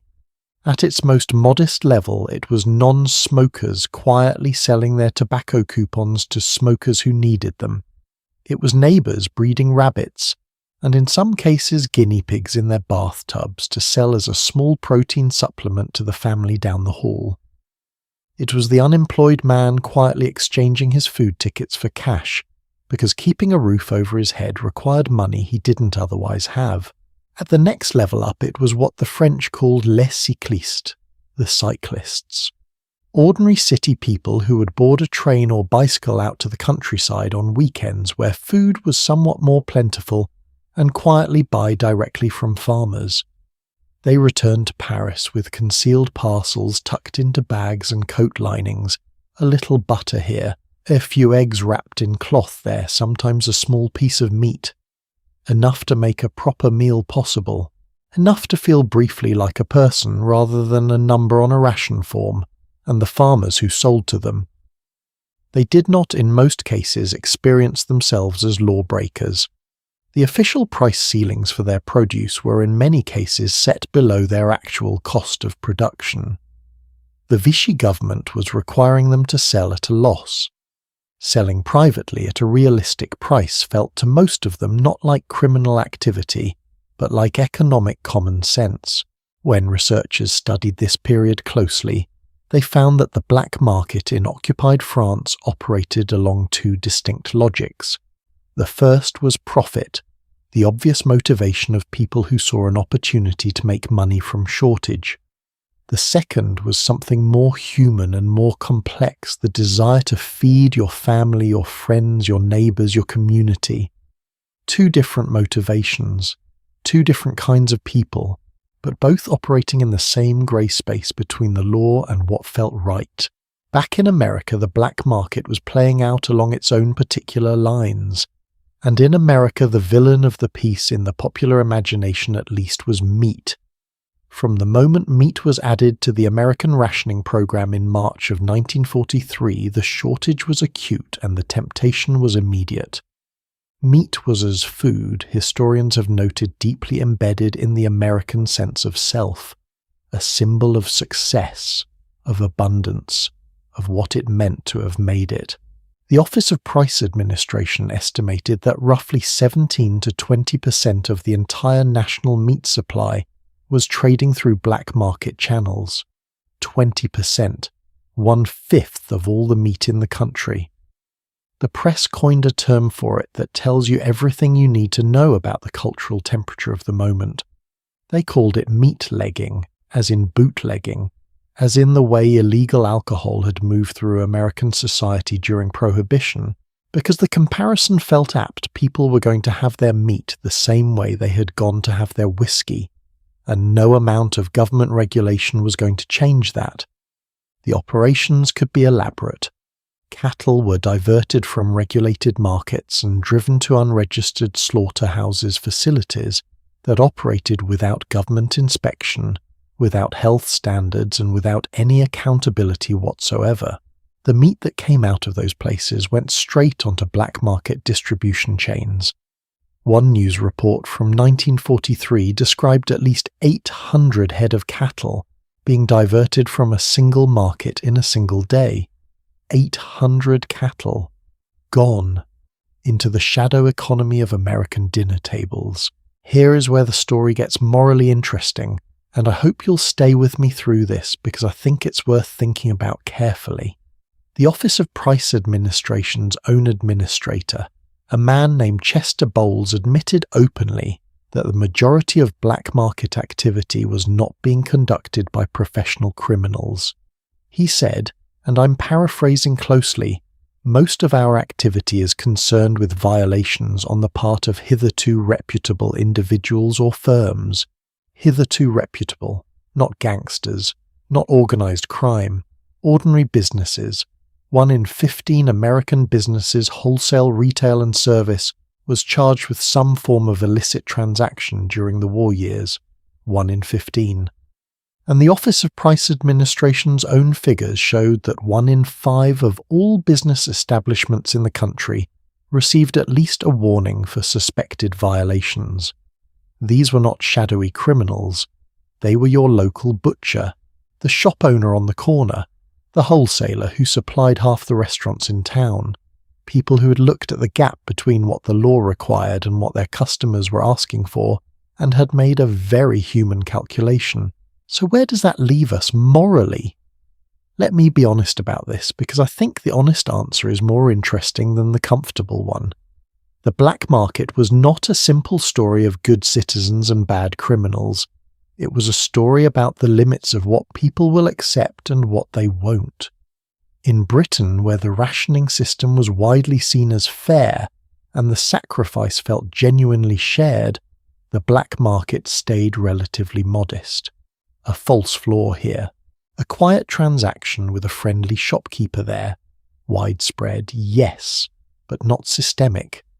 In France, where the official ration provided starvation-level calories, and where the German occupation made the entire system feel not like collective sacrifice, but like theft, the black market became the real food supply for much of the population, not a supplement to the official system, a replacement for it. And in America, where the legal meat supply became genuinely difficult to find for months at a stretch, where, as one historical account put it, housewives trekked from market to market, just hoping to find frankfurters, the black market filled a gap that the official system couldn't close. In each case, the moral question was the same. At what point does following the rules become its own form of failure? At what point does a law that cannot be enforced, that 1 in 5 businesses is violating, stop being a law and start being a suggestion? I am not arguing that the black market was good. People were cheated. Food safety was compromised. The wealthy could always access more than the poor, and genuine profiteers made money from other people's hunger. Those things are real, and they matter. But I am suggesting that the black market is a window into something true about human nature. People will bend rules they don't believe in. People will break rules that threaten their ability to care for the people they love. And the line between those two things, bending and breaking convenience and desperation, is harder to draw in real life than it is on a government poster. There is a phrase I keep returning to from the research on wartime France. Historians studying the black market found that farmers who sold illegally often did not feel like criminals. They felt like people engaged in what one researcher called rational strategies, finding the best available means to take care of their families and their communities. And I wonder if that framing applies more broadly, not just to farmers hiding livestock, but to the British woman who bought a little extra from her shopkeeper without quite asking what extra coupons were supposed to be exchanged, and the American housewife who accepted the under-the-counter package from her butcher and didn't ask too many questions, and the Parisian cyclist who hid 24 eggs inside her coat on the train back from the countryside. They were all doing in their various ways the same thing. They were deciding that feeding their families was more important than a rule. And then they went home, put the eggs in the kitchen and made dinner. There is a sentence I want to read to you. It was spoken by someone who had been incarcerated, held behind barbed wire, and who was describing what they found when they arrived at the camp and what they left behind when the war ended and the gates finally opened. When we entered camp, it was a barren desert. When we left camp, it was a garden that had been built up without tools, in a barren desert, with barbed wire for walls and watchtowers for a skyline. I want to hold that sentence for a moment before we go anywhere else, because it tells you something about gardens, about the act of growing things that goes far deeper than food production. It tells you that when human beings are stripped of almost everything, the impulse that rises up, one of the most instinctive, most persistent impulses there is to put something into the ground and tend it, not because they have to, but because they need to. We've talked in earlier parts of this story about the Victory Garden as a government campaign. The posters, the propaganda, the Dig for Victory leaflets, and the cheerful radio voices urging people to plant their allotments. All of that is true, and all of that matters. But there is another story inside the Victory Garden story, a quieter one, and in many ways a more profound one that the propaganda never quite captured. It is the story of what happens to a person when they put their hands in the earth, when they plant something, when they wait, when they tend, when weeks later something comes up. And I want to explore that story through 3 gardens. 3 very different gardens planted by very different people in 3 very different circumstances. The first garden is in Boston, or rather just outside Boston in the green belt of parks and pathways that the city calls the Back Bay Fens. In the spring of 1942, the Fenway Victory Gardens were established on land that had previously been lawn and ornamental plantings. Families arrived with their ration books and their seed packets, and their almost complete ignorance of how to grow food because most of them were city people who had never needed to know. They dug their plots. They made their rows. They planted beans and tomatoes and squash and Swiss chard, a vegetable that if you had asked most of them about it 18 months earlier, they would have struggled to identify. And they waited. Lorraine Meskin, who was a teenager in California during the same period, later described what she remembered about her community's Victory Gardens.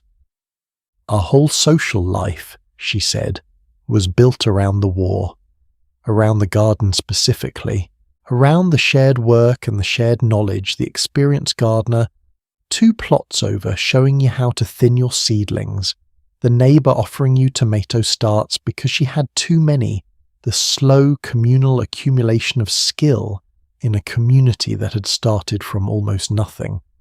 Something happened in these spaces that had nothing to do with food production. Fences came down, or rather no fences went up.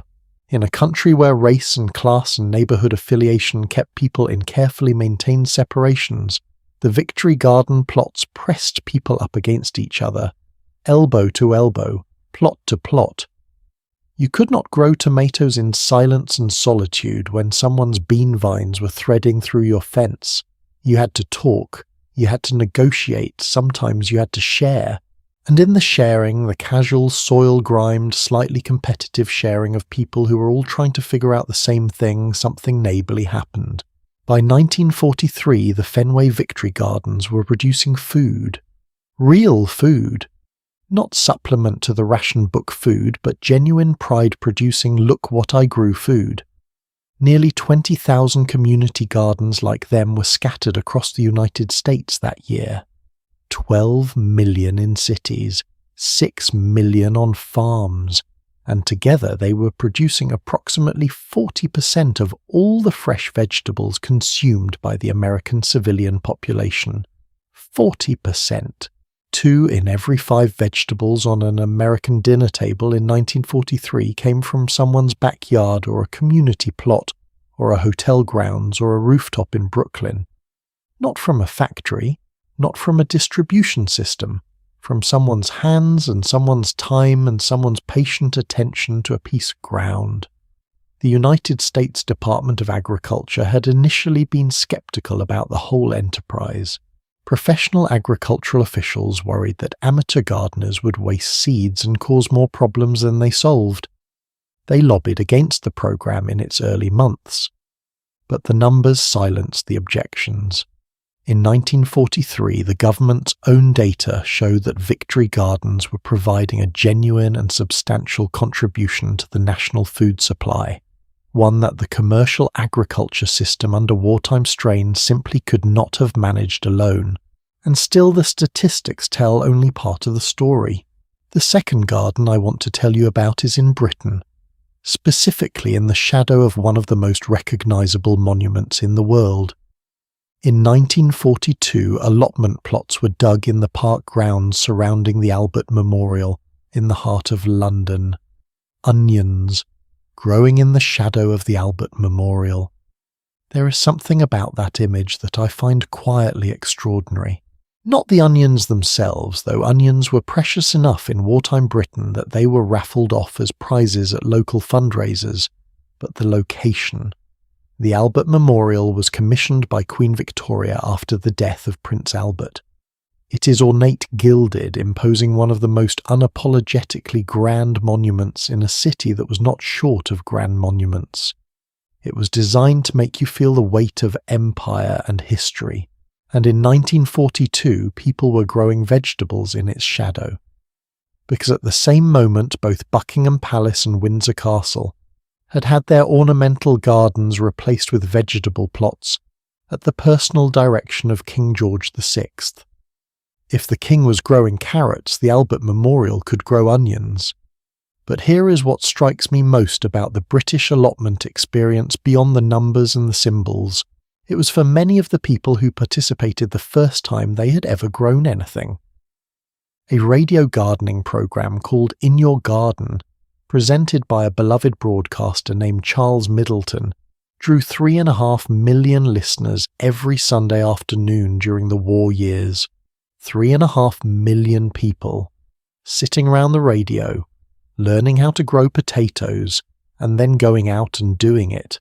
People who had lived their entire lives on streets of terraced houses, who had never needed a garden because food had always come from shops, who had no tools and no experience, and often barely enough outdoor space for a washing line. These people learned to grow food because they had to, because someone showed them how, and because it turned out to be something they were capable of. The sense of capability that came from the allotment, the discovery that you could do this, that these hands, which had always worked a typewriter or a sewing machine or a factory machine, could also coax something edible from English soil, was by many accounts one of the unexpectedly sustaining gifts of the wartime kitchen. You did not need to wait for a butcher or a grocer or a rationing board to decide what you were permitted to eat. You could grow it yourself, and no coupon in the world could take that away from you. The third garden. This one is harder to talk about, but I think it is the most important of the three, and I want to make sure I do it justice. It is on the other side of the country from Boston, in the Owens Valley of California in the high desert, on the eastern edge of the Sierra Nevada mountains. The place is called Manzanar. In March of 1942, following an executive order signed by President Franklin Roosevelt, over 10,000 people of Japanese ancestry, most of them American citizens by birth, were transported to Manzanar and held there behind barbed wire and armed guard towers. They had been given days, sometimes hours, to abandon their homes, their businesses, their farms, to sell everything or leave it behind or entrust it to neighbours they hoped they could trust, and then to board buses and trains with whatever they could carry and arrive at a place in the desert that was, as one internee wrote, a barren landscape of dust and wind and bleakness. They had done nothing wrong. They were guilty of nothing. Their incarceration was as a congressional commission would find decades later the product of, in the commission's own words, race prejudice, war hysteria, and a failure of political leadership. And in that place, behind that wire, in that desert, they planted gardens, not because a government pamphlet told them to, not because of propaganda posters, but because, and here I need you to hold this very carefully, it was the one act that no wire, no guard tower, no executive order could take from them. They could not choose to be free. They could not choose to go home. They could not choose most of the conditions of their daily lives, but they could choose to put something in the ground. And they could choose what grew. What they built at Manzanar was extraordinary. Using rocks and boulders carried from the surrounding desert, some of them weighing over a ton in turnies, created traditional Japanese garden ponds with stone arrangements representing cranes and tortoises, symbols of long life. They transplanted native sagebrush and brought home clumps of wild grass mint plants, cattail reeds, and willows from the surrounding land. They made their own irrigation channels. They built ornamental gardens of genuine artistry in the fire breaks between the barracks. A man named Yasusuke Kogita hauled a massive lava rock, which his family called Stovepipe Rock, across the desert sagelands and installed it as the centerpiece of a garden outside his block. A garden inside a concentration camp. Scholars who have studied these gardens have described them as, and I am quoting from a landscape architecture journal, places of adoration, symbols of strength and capacity, and testaments to a human connection, to place forged out of prison-like landscapes. One of the most thoughtful descriptions I have ever read of what gardens actually mean. Not food production, not patriotic duty, connection to place, forged out of prison. Now I want to step back and ask the question that I think ties all three of these gardens together. Why, when you have almost nothing, when you are rationed and restricted, and in some cases physically imprisoned, does the impulse to grow things persist? What is it about a garden that the human animal will not give up even in extremity? I think part of the answer is time. A garden is a commitment to the future. When you plant something, you are saying, I believe I will still be here when this comes up. I believe the world will still exist in a form worth caring about. I believe that what I do now will matter later. In wartime, when the future was genuinely uncertain, when nobody knew what next month would bring, let alone next year, that act of planting was a profound statement of hope. Not the cheerful propaganda poster kind of hope. The quiet, stubborn hands in the earth kind of hope. The kind that doesn't need to announce itself. It just puts the seed in the ground and waits. There is one more thread to this story that I don't want to leave unexamined. The Fenway Victory Gardens in Boston are still there, still cultivated, still growing food.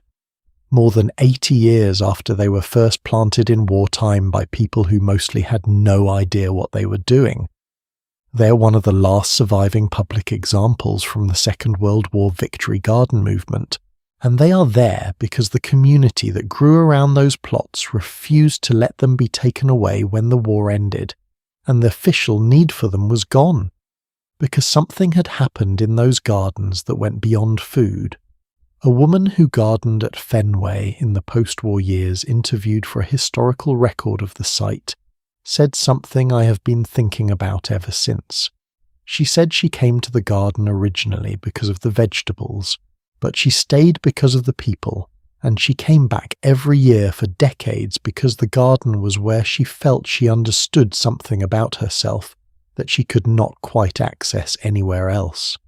What was that thing? She couldn't put it precisely into words, but I think I understand it. It is the feeling of being useful in the most direct, most unmediated way possible. You put in, something comes out. You feed people. No bureaucracy, no rationing board, no exchange of coupons, just soil and seed and time, and then dinner. The Dig for Victory campaign ended when the war ended. The Victory Garden movement was wound down when the food supply normalised. The allotments at the Albert Memorial were removed. The plots at Buckingham Palace went back to ornamental gardens. But something lingered. In the people who had grown things for the first time, in the communities that had built something together in the dirt, in the quiet, stubborn knowledge that you could do this, that the earth, if you asked it properly, would give you food. And in Manzanar, where the gardens remained after the internees were released and the camp was closed, the rock arrangements are still there today. The pond sites are still visible. The National Park Service has been carefully restoring and preserving them. Because those gardens built without tools in a desert prison by American citizens who have been stripped of almost everything else, those gardens are in the judgment of the people who study them among the most significant cultural landscapes in all of North America. Not despite the circumstances in which they were built, because of them. The desert tried to be empty. The people who were put there refused to let it stay that way. They planted gardens. Can I tell you about the moment the war ended? Not the political moment. Not the generals signing surrender documents or the crowds in Trafalgar Square. The kitchen moment. The moment when in the weeks and months following the armistice in Europe in May of 1945, something began reappearing in British shops and market stalls for the first time in 6 years. Bananas. Just bananas. Ordinary yellow, utterly unremarkable bananas, and something happened across Britain that nobody had anticipated. Children didn't know what to do with them. They had never seen one. Some of the older ones had a dim memory of the word of adults using it with that particular tone of fond, wistful loss.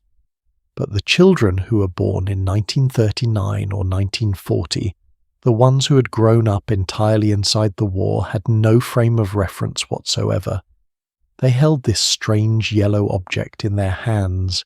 Some of them tried to eat it with the skin still on. Others peeled it and looked at the pale fruit inside with deep suspicion.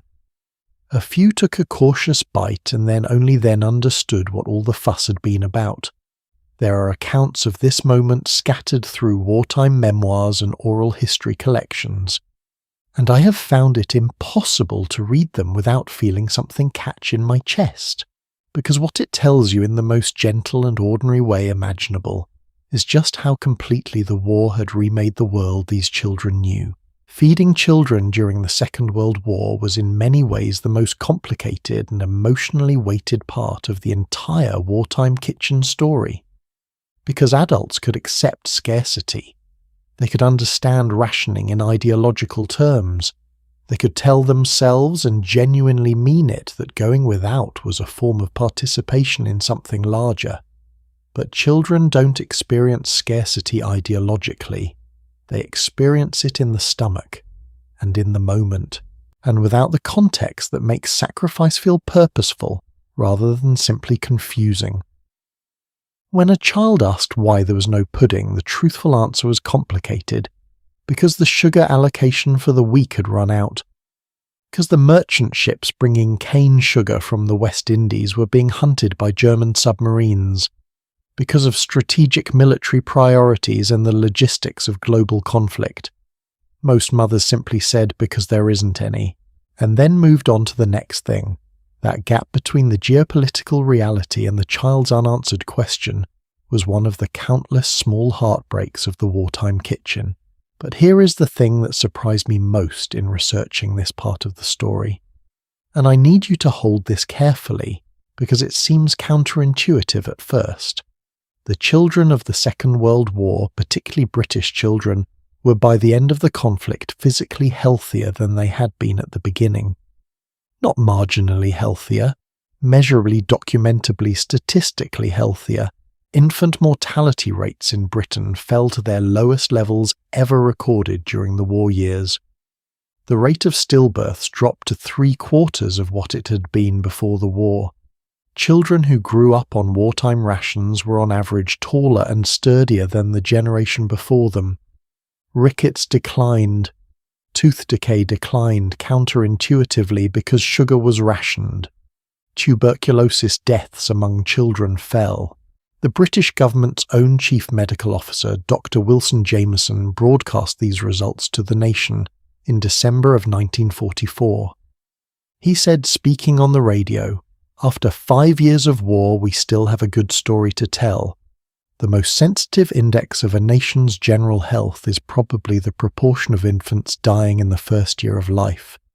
In the last war, it rose steadily. During the last 3 years, it has declined steadily, and last year was the lowest ever recorded. The lowest ever recorded. During a world war. How? The answer lies in one of the most deliberate and far-sighted decisions of the entire rationing system. Someone specifically, a biochemist named Jack Drummond, working as the government's wartime nutritional advisor, had decided early in the war that the rationing system would not be designed simply to distribute what was available. It would be designed to prioritize who needed what most, and children and pregnant women were at the top of that list.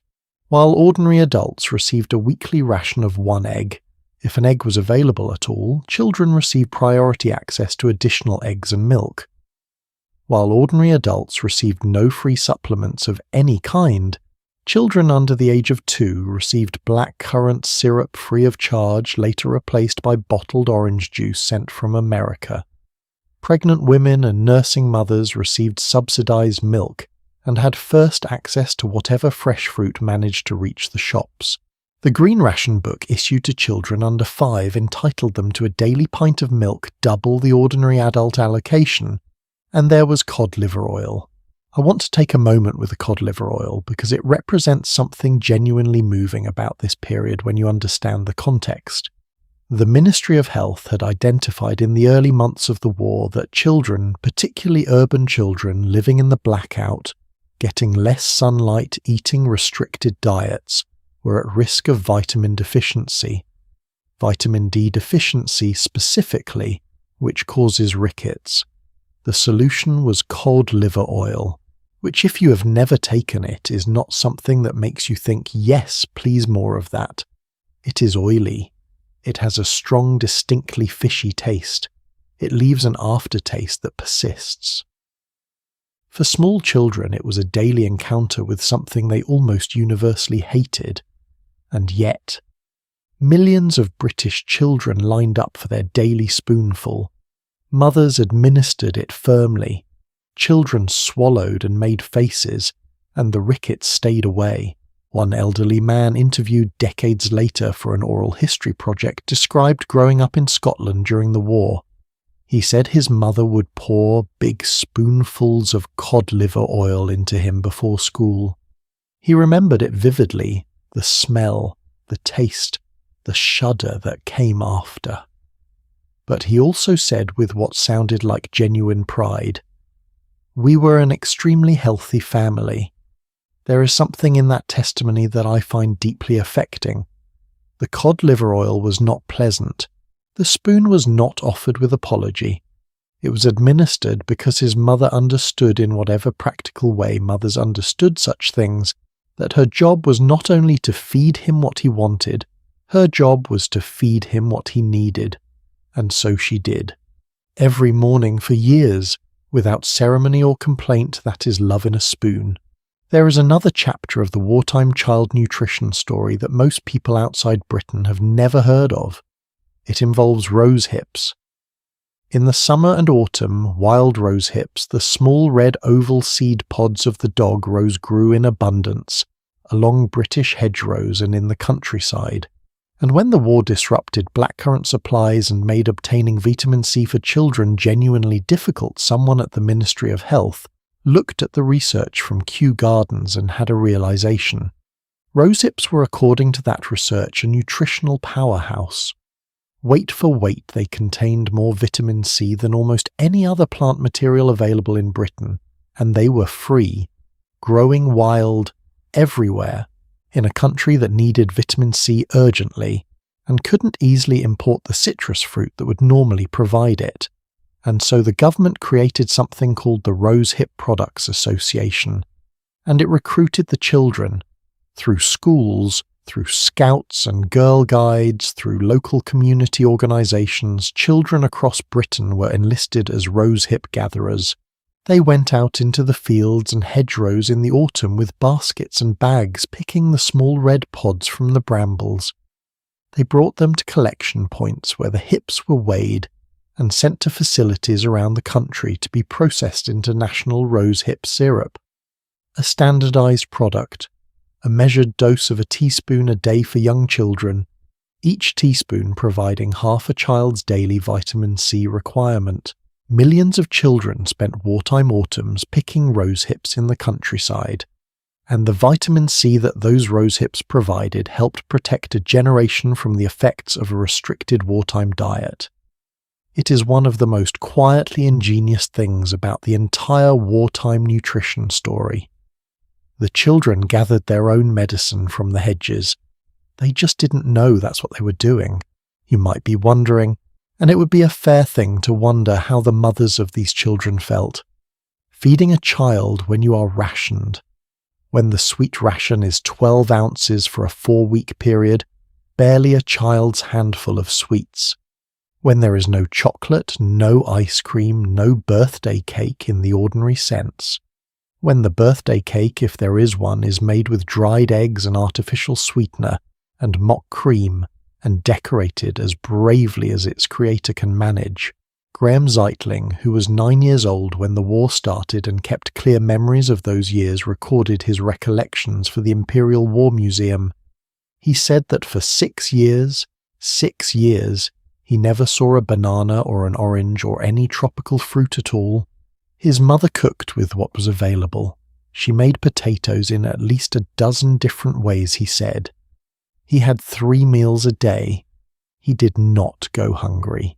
And then he added something that I think says everything. It was the mother that had the problem. Not him, not the child, the mother. She was the one who had to find the coupons. She was the one who had to stretch the ration. She was the one who had to look at what was available and make it seem to an 8-year-old like enough. He didn't suffer. She made sure of that, by suffering the problem quietly in his place. The school lunch program was another quiet revolution of the wartime kitchen that deserves its own moment. Before the war, school meals in Britain were relatively uncommon, available primarily in schools serving the poorest areas and on a limited scale. By 1945, 1.6 million school meals were being served every day in British schools. That is 10 times the pre-war number. 10 times. And by 1944 it had become a legal requirement that those meals be balanced and nutritious, with provisions to make them free for children whose families couldn't afford them. Children were receiving up to 1,000 calories a day at school, a substantial portion of their nutritional needs prepared by school kitchens and served in school canteens that were for many working-class children their first experience of eating a hot meal somewhere other than home. This was quietly and without fanfare a fundamental shift in how British society thought about feeding children, not just as a family responsibility, but as a collective one. The school meal was wartime policy, but the principle it embedded that every child deserves a nutritious meal regardless of what their family can provide would go on to shape British educational policy for decades. Now I want to bring you to a moment in 1945 that I think captures something essential about all of this. The war in Europe had just ended. Rationing was not over. It would continue, in some cases becoming even stricter in the months ahead. But for a brief euphoric stretch of days following the German surrender, something was in the air. And in that atmosphere, adults did something remarkable. They gave their sweet rations to the children. Individual men and women all across Britain chose in the first days of peace to redirect their allowance of sweets 12 ounces in 4 weeks, already a meagre thing entirely, to the nearest child. Not as a grand gesture, not as something organised or politically significant, just as an impulse, a reaching into the pocket and a handing over, because all those years of keeping the sweets away from the children, not out of cruelty but out of constraint, had built up into a debt of tenderness that now briefly could be paid. Historians who have studied the home front in detail note this pattern in diaries and letters from the period. The automatic instinctive desire to give the good thing to the child. Before the adults themselves ate, before the rationing was even formally relaxed, it had always been there. The war had simply tested it, stretched it, held it in tension for years, and in the first days of peace it released. There is a detail about the birthday cakes of wartime Britain that I cannot leave out. Ordinary birthday cakes, the kind requiring eggs and real butter and generous amounts of sugar and frosting, were essentially impossible for most families. And so there were two solutions. The first was what historians have called the neighbourhood approach. When a special occasion required cake, families across a street or a block of flats would quietly pool their sugar rations. A little from here, a little from there. Enough for one proper cake for one child's birthday. The second solution was more dramatic.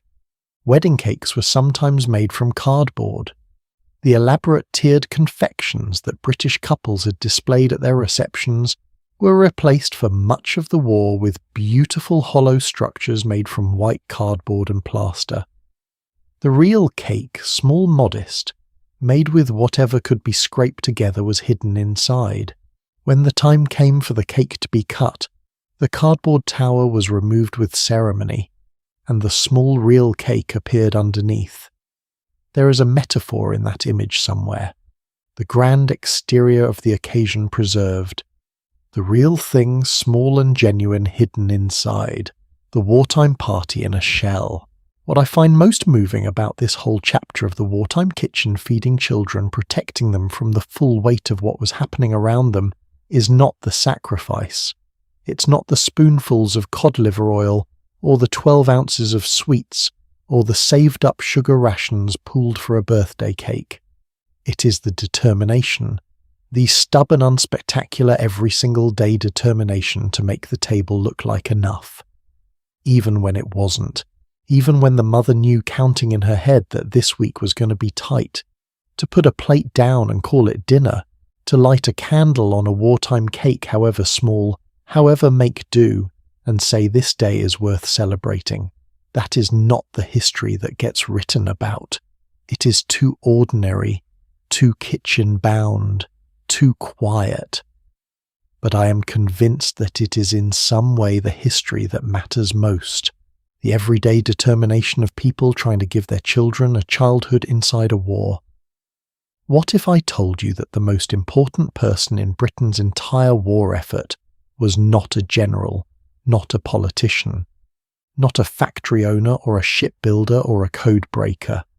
What if I told you it was a biochemist, a slightly dishevelled scientist who spent his days thinking about vitamins and his evenings reading 500 years of British food history, a man who had never commanded a battalion or addressed Parliament, a man whose name almost nobody knows today, and yet the American Public Health Association, presenting him with their highest honour after the war ended, said his work was, and I am quoting them directly, one of the greatest demonstrations in public health administration that the world has ever seen.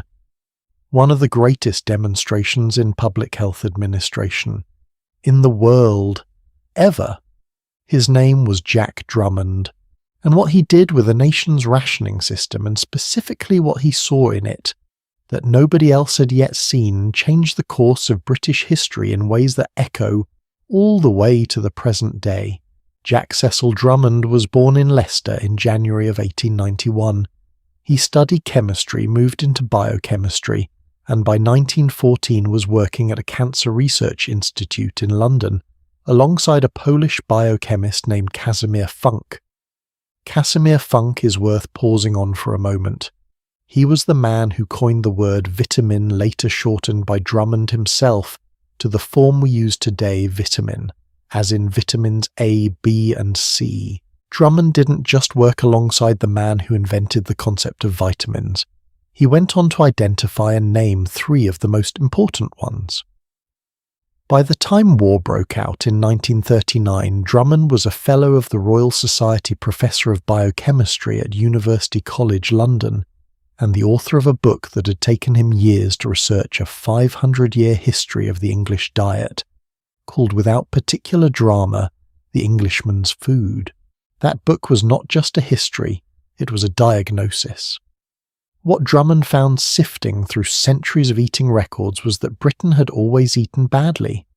The wealthy ate too much of the wrong things, too much meat, too much fat, too many sweet puddings.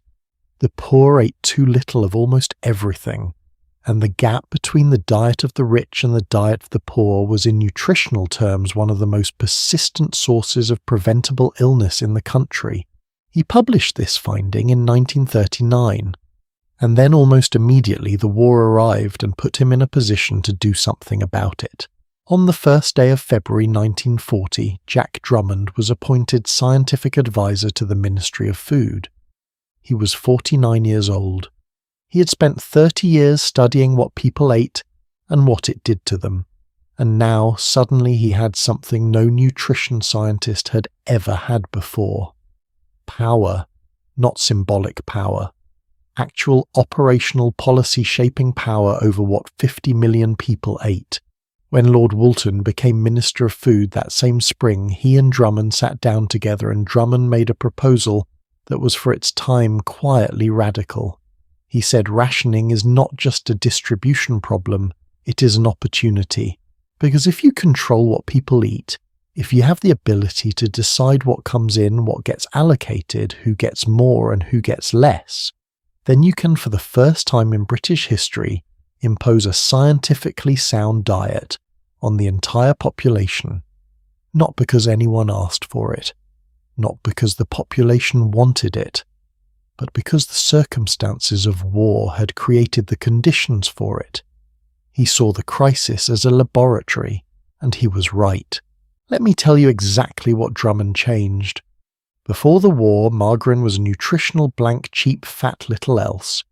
Drummond required vitamins A and D to be added to all margarine sold in Britain. Every purchase of the butter substitute that millions of poorer families relied on was now also delivering nutrients they had previously gone without.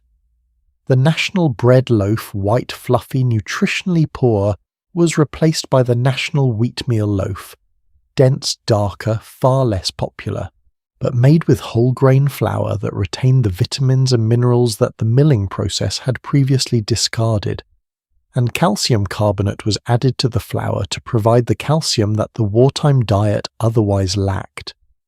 These were not changes anyone asked for. People hated the national wheatmeal loaf. They called it grey, gummy, unpleasant. One journalist described it as tasting like eating wet cardboard. But it was better for them, and Drummond knew it. And Drummond, who had the ear of Churchill and the authority of the ministry, insisted on it anyway. Sugar imports were cut to what he calculated as 19th century levels, deliberately. Because the existing sugar consumption was in his view a driver of dental decay and metabolic disease. And then there was his most audacious calculation. The Atlantic convoys, those precious lines of cargo ships threading through the U-boat hunting grounds, had limited space. Every ton of cargo had to be chosen carefully. Drummond looked at what was being imported and made a decision that sounds almost brutally rational. Stop importing eggs in shells. Stop importing heavy water-laden citrus fruits. Stop importing things that took up cargo space with weight that was mostly water or packaging.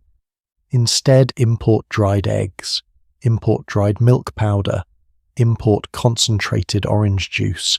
The new food technologies of drying and condensing, developed partly through the wartime research effort, could pack the nutritional equivalent of far more food into far less cargo space.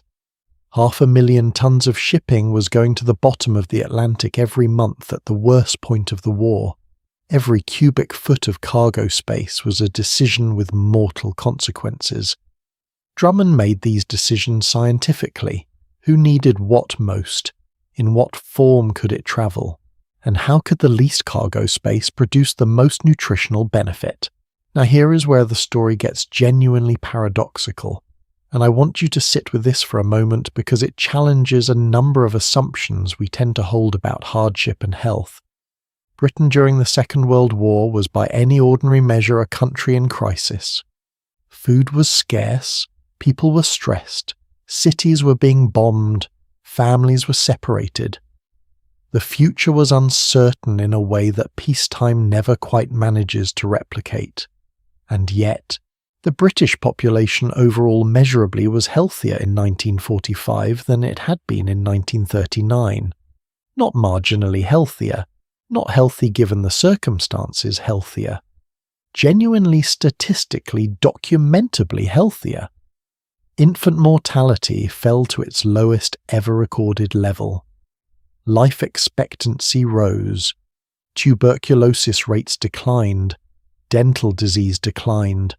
Heart disease rates were lower than pre-war levels. How? The answer is Drummond's great insight, the one he'd been building toward for 30 years of research. The pre-war British diet, particularly the diet of the poor, had been nutritionally inadequate. Not dramatically inadequate in a visible starvation level way, but chronically inadequate in the quiet cumulative way that causes disease over decades. Too much fat, too much sugar, too little of the vitamins and minerals that the body needs to function properly. What rationing did what Drummond designed it to do was force the wealthy to eat less of what was harming them, and force the poor to eat more of what was helping them. He described this in his own papers as his opportunity to attack what he called dietetic ignorance. And wartime gave him that opportunity, because nobody could choose to opt out. The ration book was the same for everyone. At this point, I want to step back and ask you something. Does this make you slightly uncomfortable? A government scientist operating under wartime emergency powers, using a national crisis to reshape an entire population's diet, according to his own scientific principles, whether they wanted it or not. I find it genuinely fascinating to sit with that discomfort. Because Drummond was right. The results proved it. The health of the nation improved, but the mechanism by which it improved was essentially coercive. Nobody voted for the national wheatmeal loaf. Nobody chose to have their margarine fortified with vitamins. Nobody consented to have their sugar consumption reduced to 19th century levels. It happened to them, for their own good. By a biochemist who had spent 30 years being quite certain he knew better than the population what the population should eat. That tension between scientific authority and personal freedom, between what is good for you and what you have the right to choose, did not end with the war. It is in many ways the defining tension of modern public health. We're still living inside it today. Every time a government debates sugar taxes or food labelling or what can and cannot be sold, in a school cafeteria, that argument has roots in what Jack Drummond did in the 1940s. He was the first to demonstrate at national scale that you could engineer a healthier diet through policy, and the demonstration was so successful that it has been both celebrated and argued about ever since. Now I need to take you somewhere darker, because the Drummond story, the story of scientific nutrition applied intelligently in a crisis, has a shadow that makes it more meaningful. The Netherlands, the winter of 1944 to 1945. In September of 1944, German forces imposed a food and fuel embargo on the western provinces of the occupied Netherlands as retaliation for a Dutch railway strike that had been called in support of the Allied liberation effort. An exceptionally harsh winter followed. Supply chains into the cities collapsed, and 4.5 million Dutch civilians, ordinary people in Amsterdam, Rotterdam, Utrecht, found themselves in a rapidly deepening famine. By November of 1944, the official daily ration in the Dutch cities had dropped to 1,000 calories. By February of 1945, it had fallen to 580 calories, less than 600 calories per day, per person. For reference, an adult at rest, simply sitting still and breathing, burns roughly 1,200 to 1,500 calories per day, just to maintain basic body functions. At 580 calories, people were not being rationed. They were slowly starving, and they ate what they could find. Sugar beets which left sore throats when eaten raw, tulip bulbs boiled into a starchy paste, potato peels, wild nettles, anything. 25,000 people died, possibly more, the elderly, the very young, the already vulnerable. But the hunger winter, as it came to be known in Dutch collective memory, did something else, something that scientists are still studying today. The babies who were conceived and developed in the womb during those months of famine were marked by it in ways that lasted their entire lives. Researchers who followed the Dutch famine birth cohort, the children born to mothers who were starving during the hunger winter, found elevated rates of diabetes, obesity, and cardiovascular disease decades later. Not from choices those people made as adults, but from what happened to them before they were born, from the food their mothers could not eat. One baby conceived during the hunger winter, who would later become one of the most famous people in Hollywood, was a young girl named Audrey Hepburn. Famous for her remarkable slenderness, which she later attributed directly to what the famine had done to her body in childhood and in utero. She said her digestion was never the same. For the rest of her life she struggled with the consequences of those months of starvation. The most elegant person in cinema, and the thing that made her look that way, was hunger. Hold both of these stories at once if you can. Britain, with its imperfect but scientifically designed rationing system, emerging from the war with its population measurably healthier than before. The Netherlands, with its imposed German starvation, leaving a generation marked for life by what they were denied. The difference between them is not luck. It is not geography or culture or any inherent quality of the people involved. The difference is the presence or absence of someone like Jack Drummond, someone who understood that food is medicine, that what a population eats is not just a matter of personal taste or cultural habit, that it is in the deepest sense a matter of survival, and that survival can be designed. After the war, Drummond was knighted for his work. He received the Medal of Freedom from the United States. He was awarded an honorary doctorate from the Sorbonne in Paris. The American Public Health Association cited his work as one of the greatest demonstrations of public health achievement in history. And then in August of 1952, he was murdered.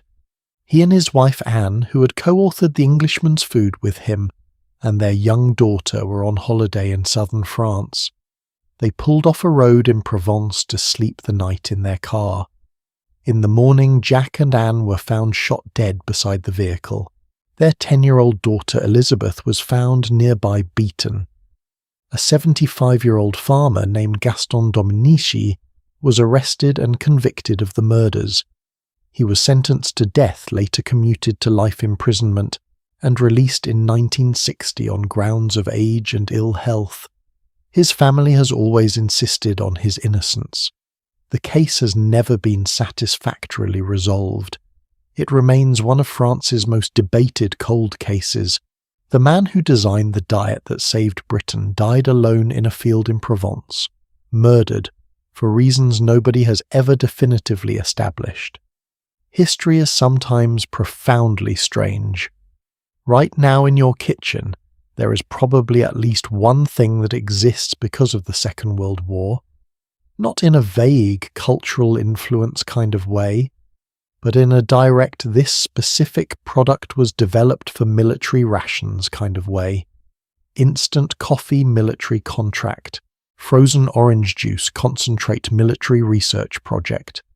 the cheese powder that coats a certain very popular corn snack, dehydrated cheese developed by a government scientist in 1943 for combat rations, and the candy-coated chocolates that melt in your mouth and not in your hand, created specifically so they wouldn't melt in a soldier's pocket on the way to battle.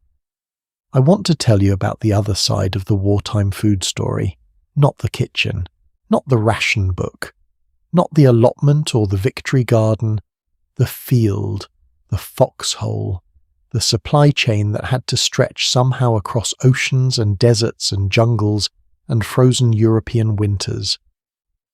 Because the challenge of feeding a civilian population on tight rations was genuinely difficult, but the challenge of feeding an army of millions of men in active combat, that was something else entirely. To understand military food in the Second World War, you first need to understand the scale of the problem. By the end of the war, the United States alone had 16 million people in active military service. 16 million mouths scattered across every climate and terrain on Earth. In the North African desert, where temperatures reached 50 degrees Celsius in the sun. In the Pacific jungles, where humidity rotted almost everything within days. On the North Atlantic in winter, where temperature swings could split metal and freeze anything liquid. In the mountains of Italy, where soldiers climbed so high that their metabolism was burning calories at rates military planners had never anticipated. More than 1 billion individual ration packages were produced during the Second World War. 1 billion. And each of those rations had to be compact enough to carry, lightweight enough to transport across impractical terrain, durable enough to survive temperatures ranging from negative 20 degrees Fahrenheit to 135 degrees Fahrenheit, nutritionally adequate, and this is the one that proved hardest to achieve edible enough that soldiers would actually consume them rather than throw them away. That last requirement turned out to be the sticking point, because the problem was not just whether you could make food last for months in a metal can. The problem was whether a hungry soldier in a foxhole after 3 weeks of eating the same thing would still eat it rather than leave it behind. The K-ration was designed by a physiologist named Ancel Keys in 1941. The K, some people say, stood for Keys himself.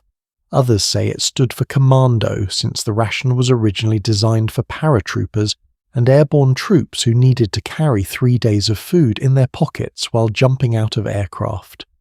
It was compact and clever. Each day's supply, breakfast, dinner and supper came in 3 separately boxed units. Together they weighed just over 33 ounces, 2 pounds of food for an entire day. Inside each unit a small tin of processed meat or cheese biscuits similar to crackers, a compressed cereal bar, some hard candy, instant coffee, cigarettes, in some versions, and various small accessories. The total caloric content for the day was approximately 2,830 calories, which if you are sitting at a desk in a temperate climate is probably enough. If you're carrying a 60-pound pack up a mountain in Italy while being shot at, it is not nearly enough. Military planners discovered this problem too late. A 1943 field report from the European Theatre of Operations noted bluntly that none of the packaged rations were recommended for continued use by active troops for periods in excess of 10 days. Soldiers who had been living primarily on K-rations for 5 months, like the men of Merrill's Marauders fighting in Burma, lost an average of 35 pounds per man. That is not a diet. That is starvation at military pace. Ask any veteran of the Second World War about sea rations and you will get one of 2 responses. Either a philosophical shrug, they kept us alive, or something rather more colourful that I will not repeat here. The sea ration was the standard combat ration for the American soldier. A day's worth of food in 6 cans, 3 meat-based units, 3 bread and dessert units, and an accessory packet. The options included combinations with names like meat and beans, ham, egg, and potato, pork and rice, and perhaps most infamously ham and lima beans. Ham and lima beans. This dish appeared in military rations during the Second World War. It stayed through the Korean War. It stayed through the Vietnam War. Decades of soldiers complained about it in the most emphatic possible terms. Every field report noted that it was the least popular item, and every year someone continued to include it in the ration. The mystery of why ham and lima beans survived for so long in the American military food system, when everyone from the infantry to the medical corps agreed it was universally despised, is, I think, one of the more enduring bureaucratic puzzles of the 20th century. But it also tells you something true about the challenge of feeding people at scale. When you're procuring food for 16 million people simultaneously, you cannot please everyone. You can barely please anyone. You aim for adequacy, and then you aim to survive the complaints. Now let me pause here and ask you something. When you look at that list of C-ration contents, the processed meats, the hard biscuits, the powdered beverages, the candy bars, does any of it sound familiar? It should. Because many of the things that the military developed or popularized as field rations during the Second World War did not disappear when the war ended. They migrated into civilian life, into your grocery store, into your kitchen, and I think the journey of some of those foods from the battlefield to the breakfast table is one of the most fascinating and underappreciated stories in the entire history of modern eating. Start with M&M's. In the 1930s, Forrest Mars, senior son of the Mars Candy Company founder, was traveling in Europe during the Spanish Civil War.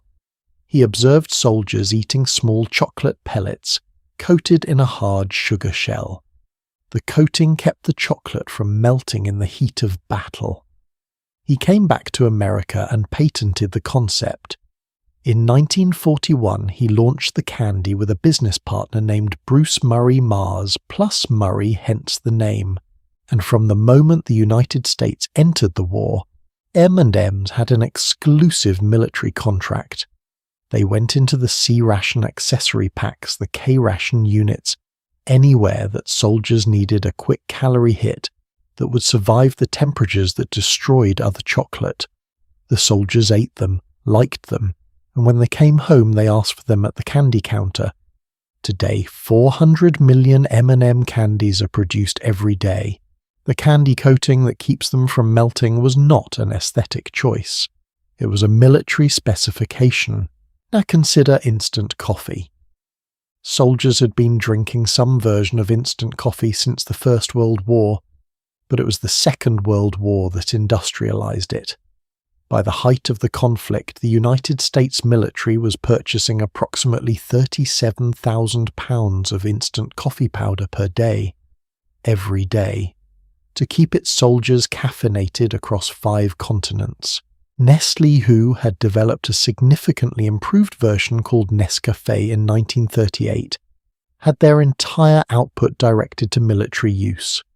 Soldiers became accustomed to it. They relied on it.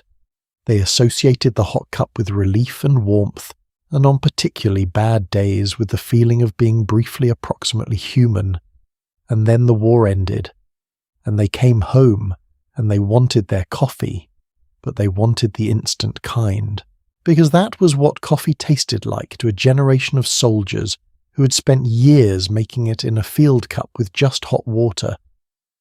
The civilian market Nestlé walked into post-war was one it had accidentally helped create. Then there is the story of frozen orange juice concentrate, which is genuinely extraordinary once you know it. In 1942, the United States Army recognized that its soldiers were at risk of vitamin C deficiency, particularly those fighting in tropical climates far from any fresh fruit supply. They had tried issuing lemon crystal powder.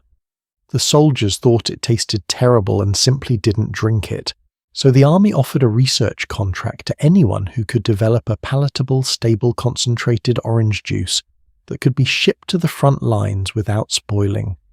Scientists worked on it for 3 years. The breakthrough came in 1945, almost at the end of the war. A team of researchers developed a method for concentrating orange juice under vacuum conditions, removing 80% of the water and freezing the result in a way that preserved the flavour almost perfectly when water was added back. The army placed an order for £500,000 of the concentrate, and then the war ended. The troops never got their orange juice, but the technology was perfected, and the company that had won the contract, a Florida business that quickly renamed itself Vacuum Foods Corporation, and then renamed itself again, took that military-funded research and pointed it at the civilian market. A marketing campaign featuring the singer Bing Crosby helped launch what they now called Minute Maid. By the 1950s, frozen orange juice concentrate was in millions of American refrigerators. The technology that created it was funded entirely by the military's need to give soldiers vitamin C in a jungle. But of all the wartime food innovations, the one I find most philosophically interesting is freeze-drying. The technology itself was not new. A French scientist named Jacques-Arsène d'Arsonval had developed the basic principle of lyophilization, the technical term for freeze-drying in the early 20th century. But it had been used primarily for preserving biological materials, blood plasma, medical serum. During the Second World War, the United States military poured significant resources into refining and scaling the technique for food preservation. The goal was simple. If you could remove the water from a food by freezing it and then sublimating the ice directly into vapor, you would end up with something that weighed almost nothing, lasted almost indefinitely, and crucially could be reconstituted into something very close to the original when water was added back. The military used it for rations. In the 1950s, the technology was transferred to civilian use, and eventually a version of freeze-dried food ended up in breakfast cereals, the strawberry pieces in your morning bowl, the blueberries that somehow survive months on a shelf without turning to mush. Those are freeze-dried. The technology that made them possible was developed to keep American soldiers alive. And then, because the story never seems to end there, NASA adopted the same technology for space food in the 1960s. M&M's went on the first space shuttle. Freeze-dried food went with the Apollo astronauts to the moon. The line from a wartime combat ration to a lunar mission runs through a single food science laboratory. I want to tell you about the D-ration chocolate bar, because it might be the greatest illustration of all of what happens when food science serves military necessity rather than human pleasure. The Army approached the Hershey Chocolate Corporation in 1937 with a very specific set of requirements for an emergency survival chocolate bar. It had to weigh 4 ounces, it had to provide 600 calories, it had to withstand temperatures up to 50 degrees Celsius without melting, and this is the part that kills me, it had to taste, in the words of the official specification, a little better than a boiled potato. Not delicious, not good, just marginally better than an unseasoned boiled potato. The reason for this deliberately modest palatability requirement was practical to the point of being slightly dark. Military planners were worried that if the emergency ration tasted good, soldiers would eat it immediately for pleasure rather than saving it for the genuine emergencies it was designed to address. So Hershey's chief chemist made it taste awful on purpose. He succeeded. Soldiers referred to the D-ration bar as the Hitler bar, because they said it was the kind of thing you'd only eat if Hitler had you completely surrounded, and there was genuinely nothing else. Between 1940 and 1945, the United States produced over 3 billion individual D-ration bars, 3 billion deliberately unpleasant chocolate bars, and the technology developed to keep chocolate from melting to make it stable at extreme temperatures, while remaining nominally edible, fed directly into the research that eventually produced heat-resistant confectionery for tropical markets and much later into the aerospace food program. The military kept trying to make better-tasting chocolate that wouldn't melt. For decades, they still haven't entirely solved it. But in the trying, they shaped an entire branch of confectionery science. Here is the larger point, and I think it is genuinely worth sitting with. Anastasia Marx de Salcedo, who spent years researching how military food development shaped American eating, put it this way in her book Combat Ready Kitchen. She wrote that when it comes to the universe of processed food, the Second World War was the Big Bang, not an influence, not a contributing factor, the originating event, the explosion from which the modern processed food industry emerged. Because when the United States military became the largest single purchaser of food in the world, which it was for the duration of the conflict, it effectively became the largest funder of food research and development in the world.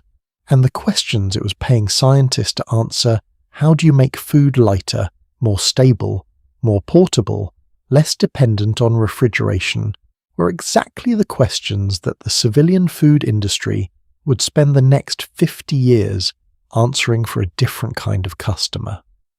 The TV dinner was preceded by the frozen meal developed for military aircraft. The energy bar traces its lineage to the D-ration. Powdered cheese came from military contracts.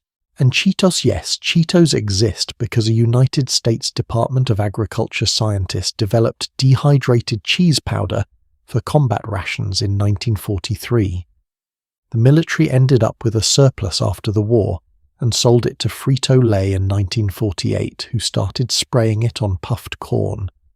Every orange-dusted finger at a Super Bowl party is in some indirect but completely traceable way a legacy of the Second World War. The soldiers who ate those rations, who complained bitterly about the monotony, the blandness, the ham and lima beans, the D-ration bars that tasted like chalk, with malicious intent could not have known any of this. They just wanted a decent meal, something warm, something familiar, something that tasted even briefly like home. And in that desire, that most basic, most persistent, most human desire, they were not so different from the woman back home counting her ration coupons, or the soldier's mother improvising dinner from whatever was left after the allocation, or the child who had never seen a banana. They all wanted the same thing, just food, good food, enough of it, and someone to share it with. Something happened in July of 1948 at the fence of Tempelhof Airport in West Berlin. It was small enough to be easily missed. It was ordinary enough to be forgotten, and it became, in the decades that followed, one of the most widely told stories to emerge from the entire Second World War and its aftermath.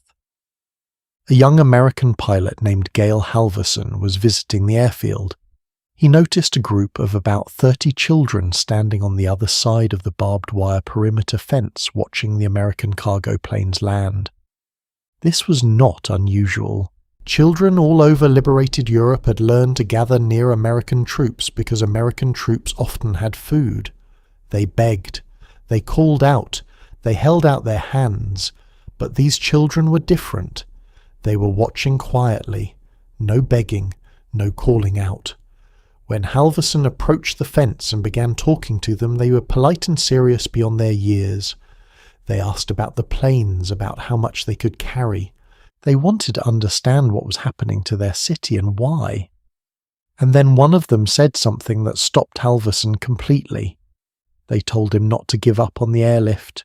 They could go without enough food for a while, the child said, but if they lost their freedom, they might never get it back. Halvorson stood at that fence for a long time, and when he finally reached into his pocket, he had only 2 sticks of gum. 2. For 30 children. He handed them through the wire. What happened next is the part I want you to hold. The children who received the gum tore the sticks into small pieces into thin strips and passed them to the others. Those who received only a strip held it to their noses and breathed in the smell, just the smell, of gum they could not even taste.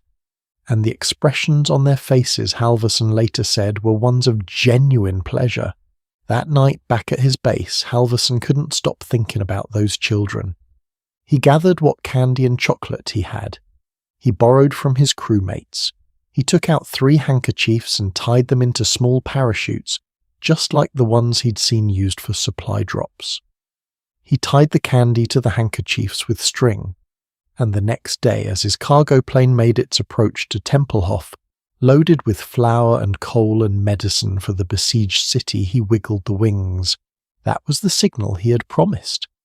So they would know it was him. Then he and his crew dropped the little handkerchief parachutes out the window, and the children scrambled to catch them as they drifted down. Halverson's superior officer was not pleased when he found out. It violated regulations. It could have caused a distraction. A handkerchief falling into an engine, someone injured. But by the time the colonel called him in, the newspapers had already gotten hold of the story.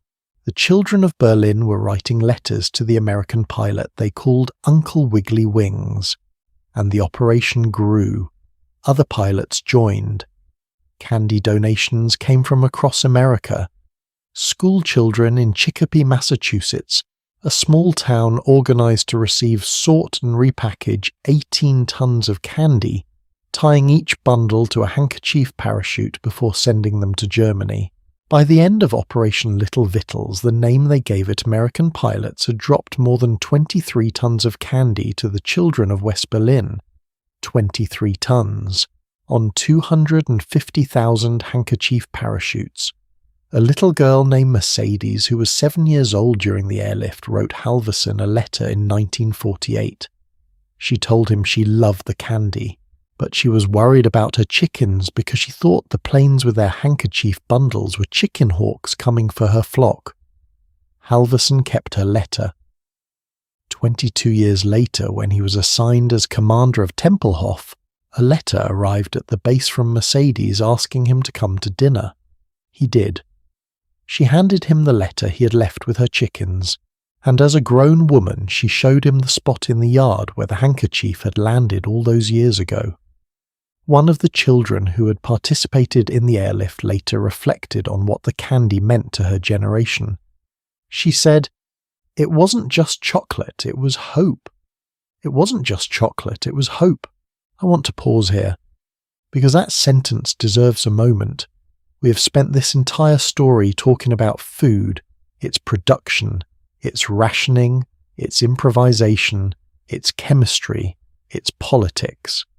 We have talked about ration books and allotments and de-rationed chocolate bars and powdered eggs and Walton pie.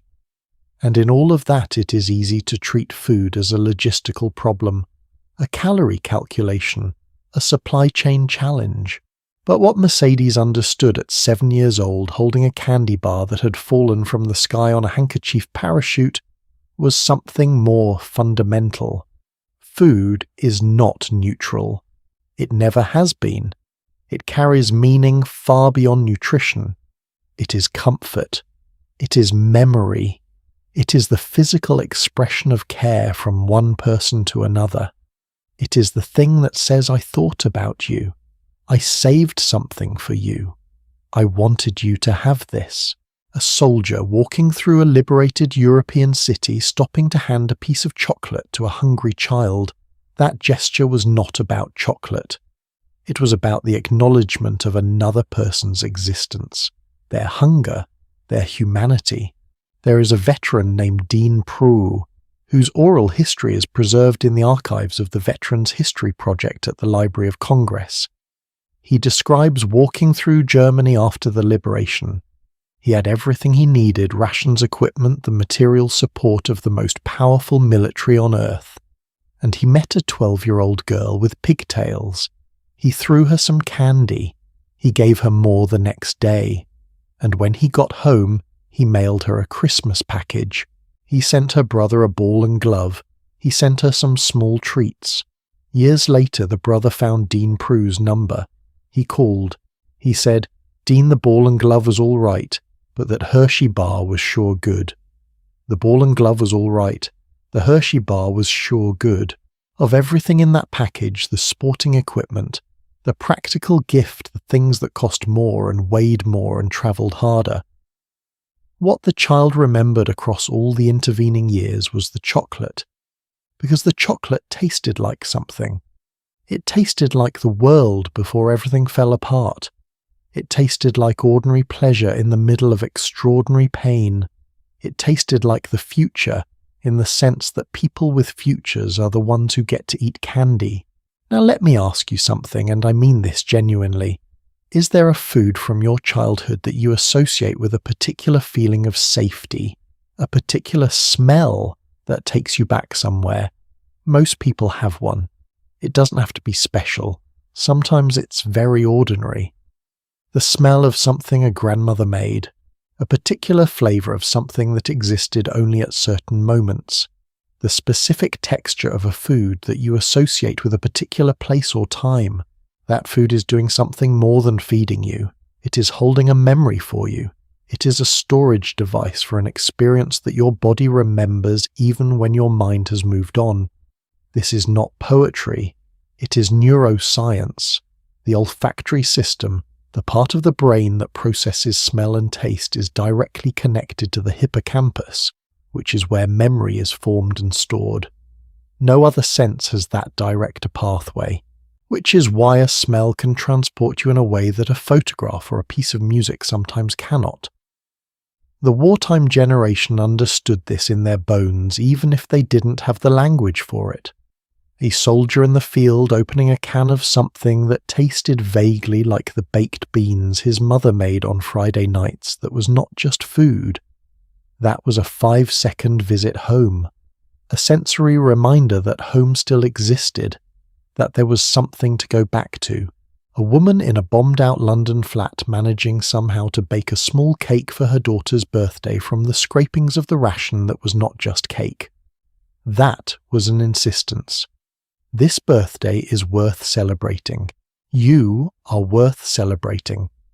The world still contains sweetness, and here is the proof. There is a detail from the wartime record that historians have documented, and that I think is one of the most quietly powerful things in this entire story.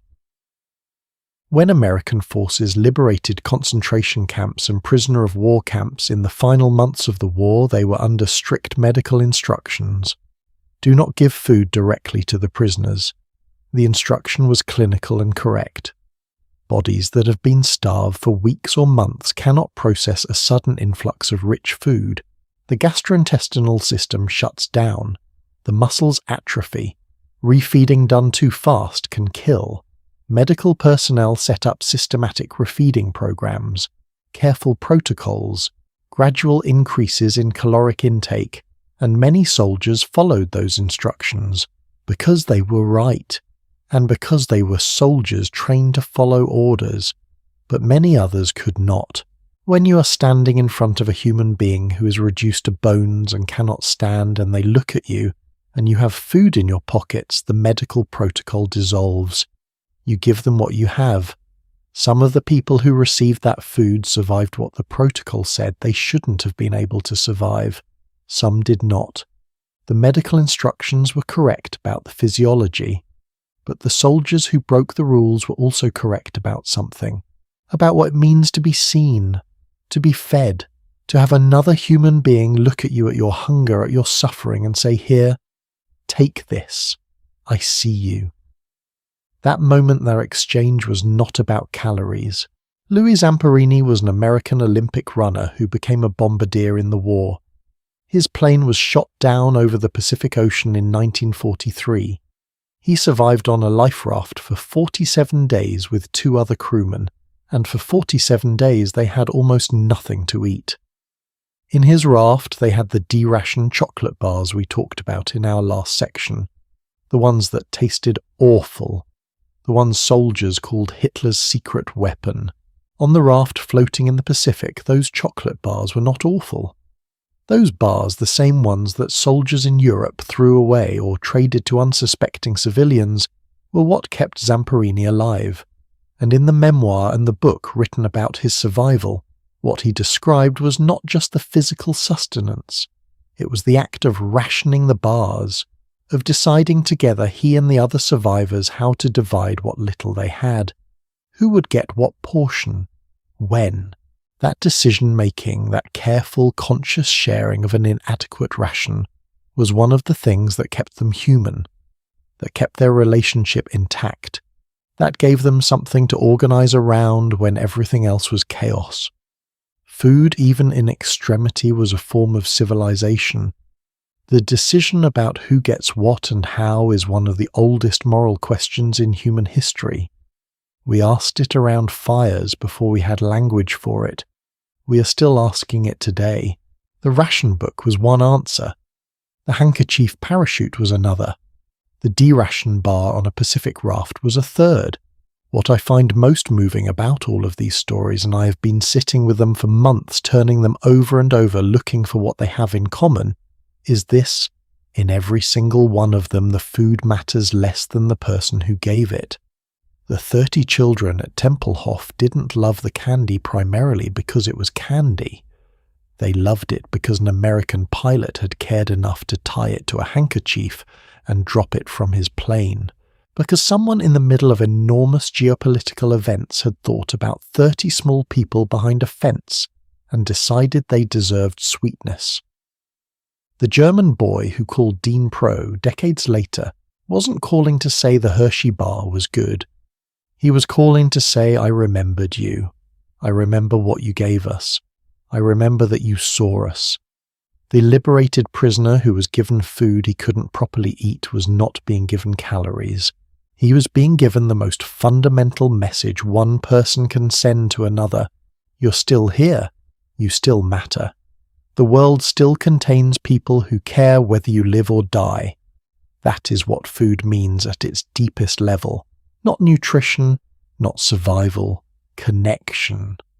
The first thing a human being does when they love someone truly, simply, practically love them is usually to feed them. We do it for infants who cannot ask. We do it for the elderly who may have forgotten how to ask. We do it for the sick because eating is the most basic yes to being alive. We do it for the grieving because we don't know what else to do. We bring food, we put it on the table, we say without quite saying it, I was thinking about you. I hoped you were hungry. I made something. That impulse, so ordinary it barely registers most of the time, was what kept running through the darkest years of the 20th century. The wartime kitchen was not romantic. It was exhausting and restrictive and anxious and relentless. We have seen that clearly through this story, but underneath all of that, underneath the ration books and the dried eggs and the Walton pie and the children who didn't know what a banana was, underneath all of it, was this same persistent, irreducible human act. Someone wanted to feed someone they cared about, and they found a way to do it, even when the pantry was almost empty, even when the coupons had run out, even when the only thing available was parsnip pretending to be banana, even when the only chocolate within 100 miles had been designed to taste like a boiled potato. They found a way. We've been travelling together for a long time tonight, through the last breakfast of peace on a sunny September morning, through ration books and dried egg powder and parsnip pretending to be banana, through the allotments growing in the shadow of monuments, through the black market bacon hidden under false floors, through the children at the fence with their 2 sticks of gum, through the handkerchief parachutes falling over Berlin. And now we arrive at the end, which is, it turns out, not really an ending at all, because everything we have travelled through is still here, in your kitchen, in your refrigerator, in the grocery store you walk through without thinking about how it came to be. The past has not left. It has simply become invisible through familiarity. And what I want to do in these final minutes together is make it visible again. Here is a thought experiment I want to offer you. Imagine you could somehow empty your kitchen of everything that exists because of the Second World War. The frozen vegetables in the freezer gone. The instant coffee on the counter gone. The canned goods in the pantry gone. The fortified cereal in the cabinet gone. the freeze-dried fruit that somehow survives for months in a resealable bag gone, the flexible pouches holding your tuna, your baby food, your salad dressing gone, the concentrated juice in the refrigerator door gone, and if you are a British reader or listener, the carrot cake in the bakery down the street technically gone too. You would be standing in a very different kitchen, a kitchen that looked a great deal more like the one your great-grandmother stood in before 1939, because the food system that surrounds you today, the astonishing variety, the global reach, the shelf stability, the convenience did not develop naturally over centuries. A significant portion of it was accelerated or created outright by the urgent necessity of feeding 16 million American soldiers and tens of millions more Allied troops across every climate and terrain on Earth. The Second World War did not just change history, it stocked your pantry. The Science History Institute, in one of the most clear-eyed assessments of this legacy, estimated that today an approximate half of the items in a typical American grocery store can trace their origin or success directly to military influence. Half. And 73% of the items in the United States food supply are now classified as highly or ultra-processed. That number has many causes, not all of them wartime, but the fingerprints of the wartime food laboratory, the drive towards shelf stability, portability, caloric density, and mass replicability are on every aisle. The food researcher Anastasia Marx de Salcedo put it this way: in the universe of processed food, World War II was the Big Bang. Not an influence, the originating event. And yet, and this is the part of the legacy that I think matters most, the war also demonstrated something else entirely. Something that sits in productive tension with all of the processed food and the convenience culture and the military-industrial food complex. It demonstrated that ordinary people with very little could eat better than they had when they had more, that a scientifically designed rationing system, even one imposed without consent and administered by bureaucrats, could improve public health measurably if the science behind it was sound. That a family garden of 30 square feet could produce food of genuine nutritional value, that a community that shared resources managed better than one that hoarded them. That creativity with limited ingredients produced dishes, carrot cake, Woolton pie bread, and butter pudding that outlasted the war by 80 years. These two legacies live side by side, the Cheetos and the carrot cake, the instant coffee and the rosehip syrup, the processed food industry and the school lunch program. They came from the same years, from the same pressure, from the same desperate, magnificent, exhausting human effort to feed people when feeding people was hard. Britain ended rationing completely in July of 1954, 9 years after the war ended. 9 years of continued sacrifice continued.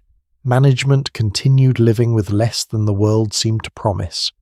When the final food item meat came off the ration, on the 4th of July 1954, people across Britain celebrated in ways that may seem disproportionate from the outside.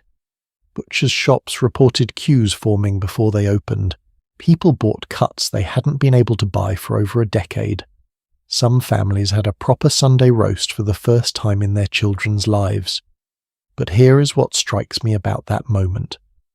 Many of the people who had lived through the war years, who had managed the ration books and grown the allotments, and made the mock cream and figured out 12 ways to serve potatoes, did not entirely abandon what they had learned.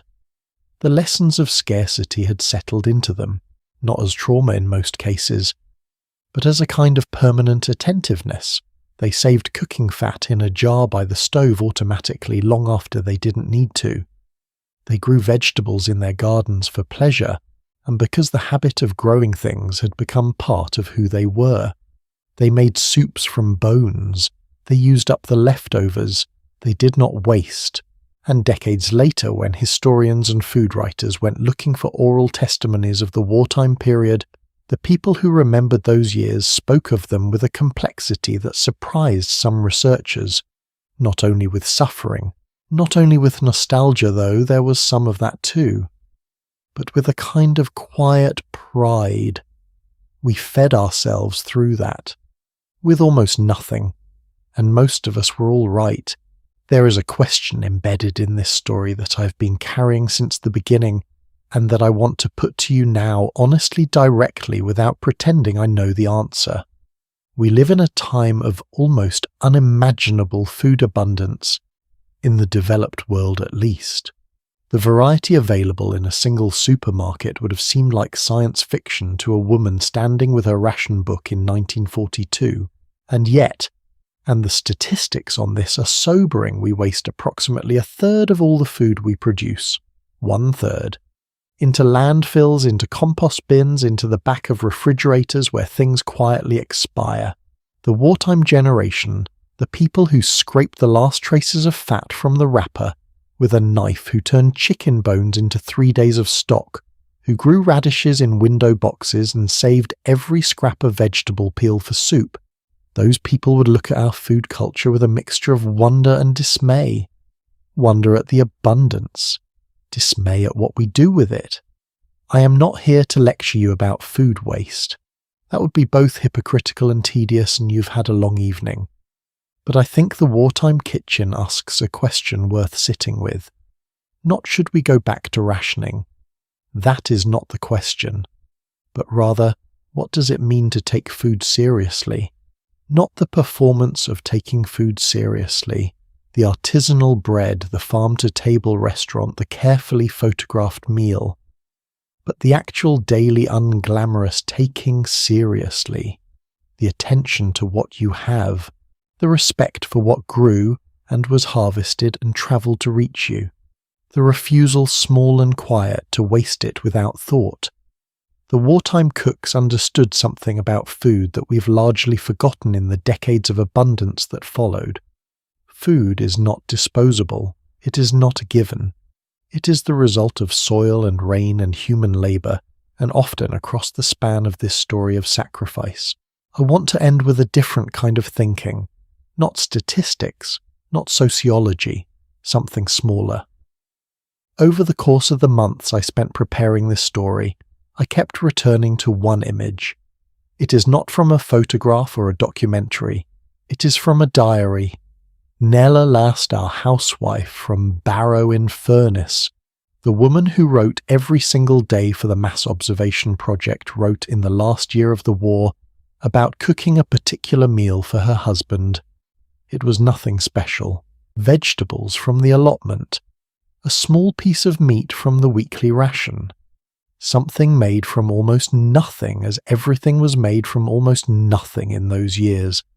She wrote about chopping the vegetables at the kitchen table, about the sound of the knife on the board, about the smell of the onions softening in the pan. And she wrote, "There is something deeply satisfying about preparing a meal, even a small one, even a difficult one, perhaps especially a difficult one. Even a small one, even a difficult one, perhaps especially a difficult one." I think about that sentence often, because she had every reason to be exhausted, every reason to resent the kitchen and the counting and the endless improvisation, and sometimes she was exhausted. We saw that, but in that moment she found something real in the act of making something from what she had, something deeply satisfying. And I wonder whether that capacity, that ability to find satisfaction in the making, not despite the constraint, but sometimes because of it, is one of the quieter gifts the wartime kitchen has left us. Not in a romantic way, not with any suggestion that we should aspire to scarcity, but in the way that understanding what is genuinely difficult teaches you something about what is genuinely possible. Those women, and it was mostly women who cooked through the Second World War, were not heroines in the obvious sense. They did not march. They did not pilot aircraft. They did not break codes. They stood at kitchen counters every morning with what they had, and they made something. day after day, for years, quietly, without recognition, and their families ate, and their communities held together, and the lights did not go out. We've come to the end of the wartime kitchen, but I want to leave you with one last thing. Go home tonight, or perhaps you are already home already in bed, which is perhaps the most honest version of where this story wants to live, and think about the last meal someone made for you. Not a restaurant meal, not something you ordered, something someone made with their hands for you. Remember the smell of it, the sound of it being prepared, the particular way it tasted, because in that meal, however simple, however ordinary, however unmemorable it might seem in the long run, there is an unbroken line reaching back through the wartime kitchens and the ration books and the allotments and the victory gardens and the dried egg powder and the handkerchief parachutes, an unbroken line of people trying to feed the people they loved with what they had, in whatever world they found themselves in. That impulse, stubborn, persistent, quietly radical, did not begin with the Second World War. But the Second World War revealed it more clearly than almost any other period in modern history. It revealed what we will do for each other when it matters, and it revealed that it always matters. Food is love made edible. It always has been. Thank you. Genuinely, sincerely thank you for spending this time with me. We've travelled a long way tonight. From a breakfast table in September of 1939 to this moment wherever you are, however the room around you looks. If this story moved you, if it surprised you or taught you something, or made you think about your grandmother's kitchen differently, I would love to know. Leave a comment, tell me which part stayed with you. Was it Nella last and her diary? The children smelling the wrapper of gum they couldn't taste? The hunger winter and the tulip bulbs, the carrot cake that tasted like the war, or perhaps the de-rationed chocolate bar designed to be awful, that nonetheless kept men alive on a Pacific raft for 47 days. These are not abstract history. They are human stories, and they deserve to be remembered. If you're watching or listening on your channel, please, if this resonated with you, press like, leave a comment and share it with someone you love.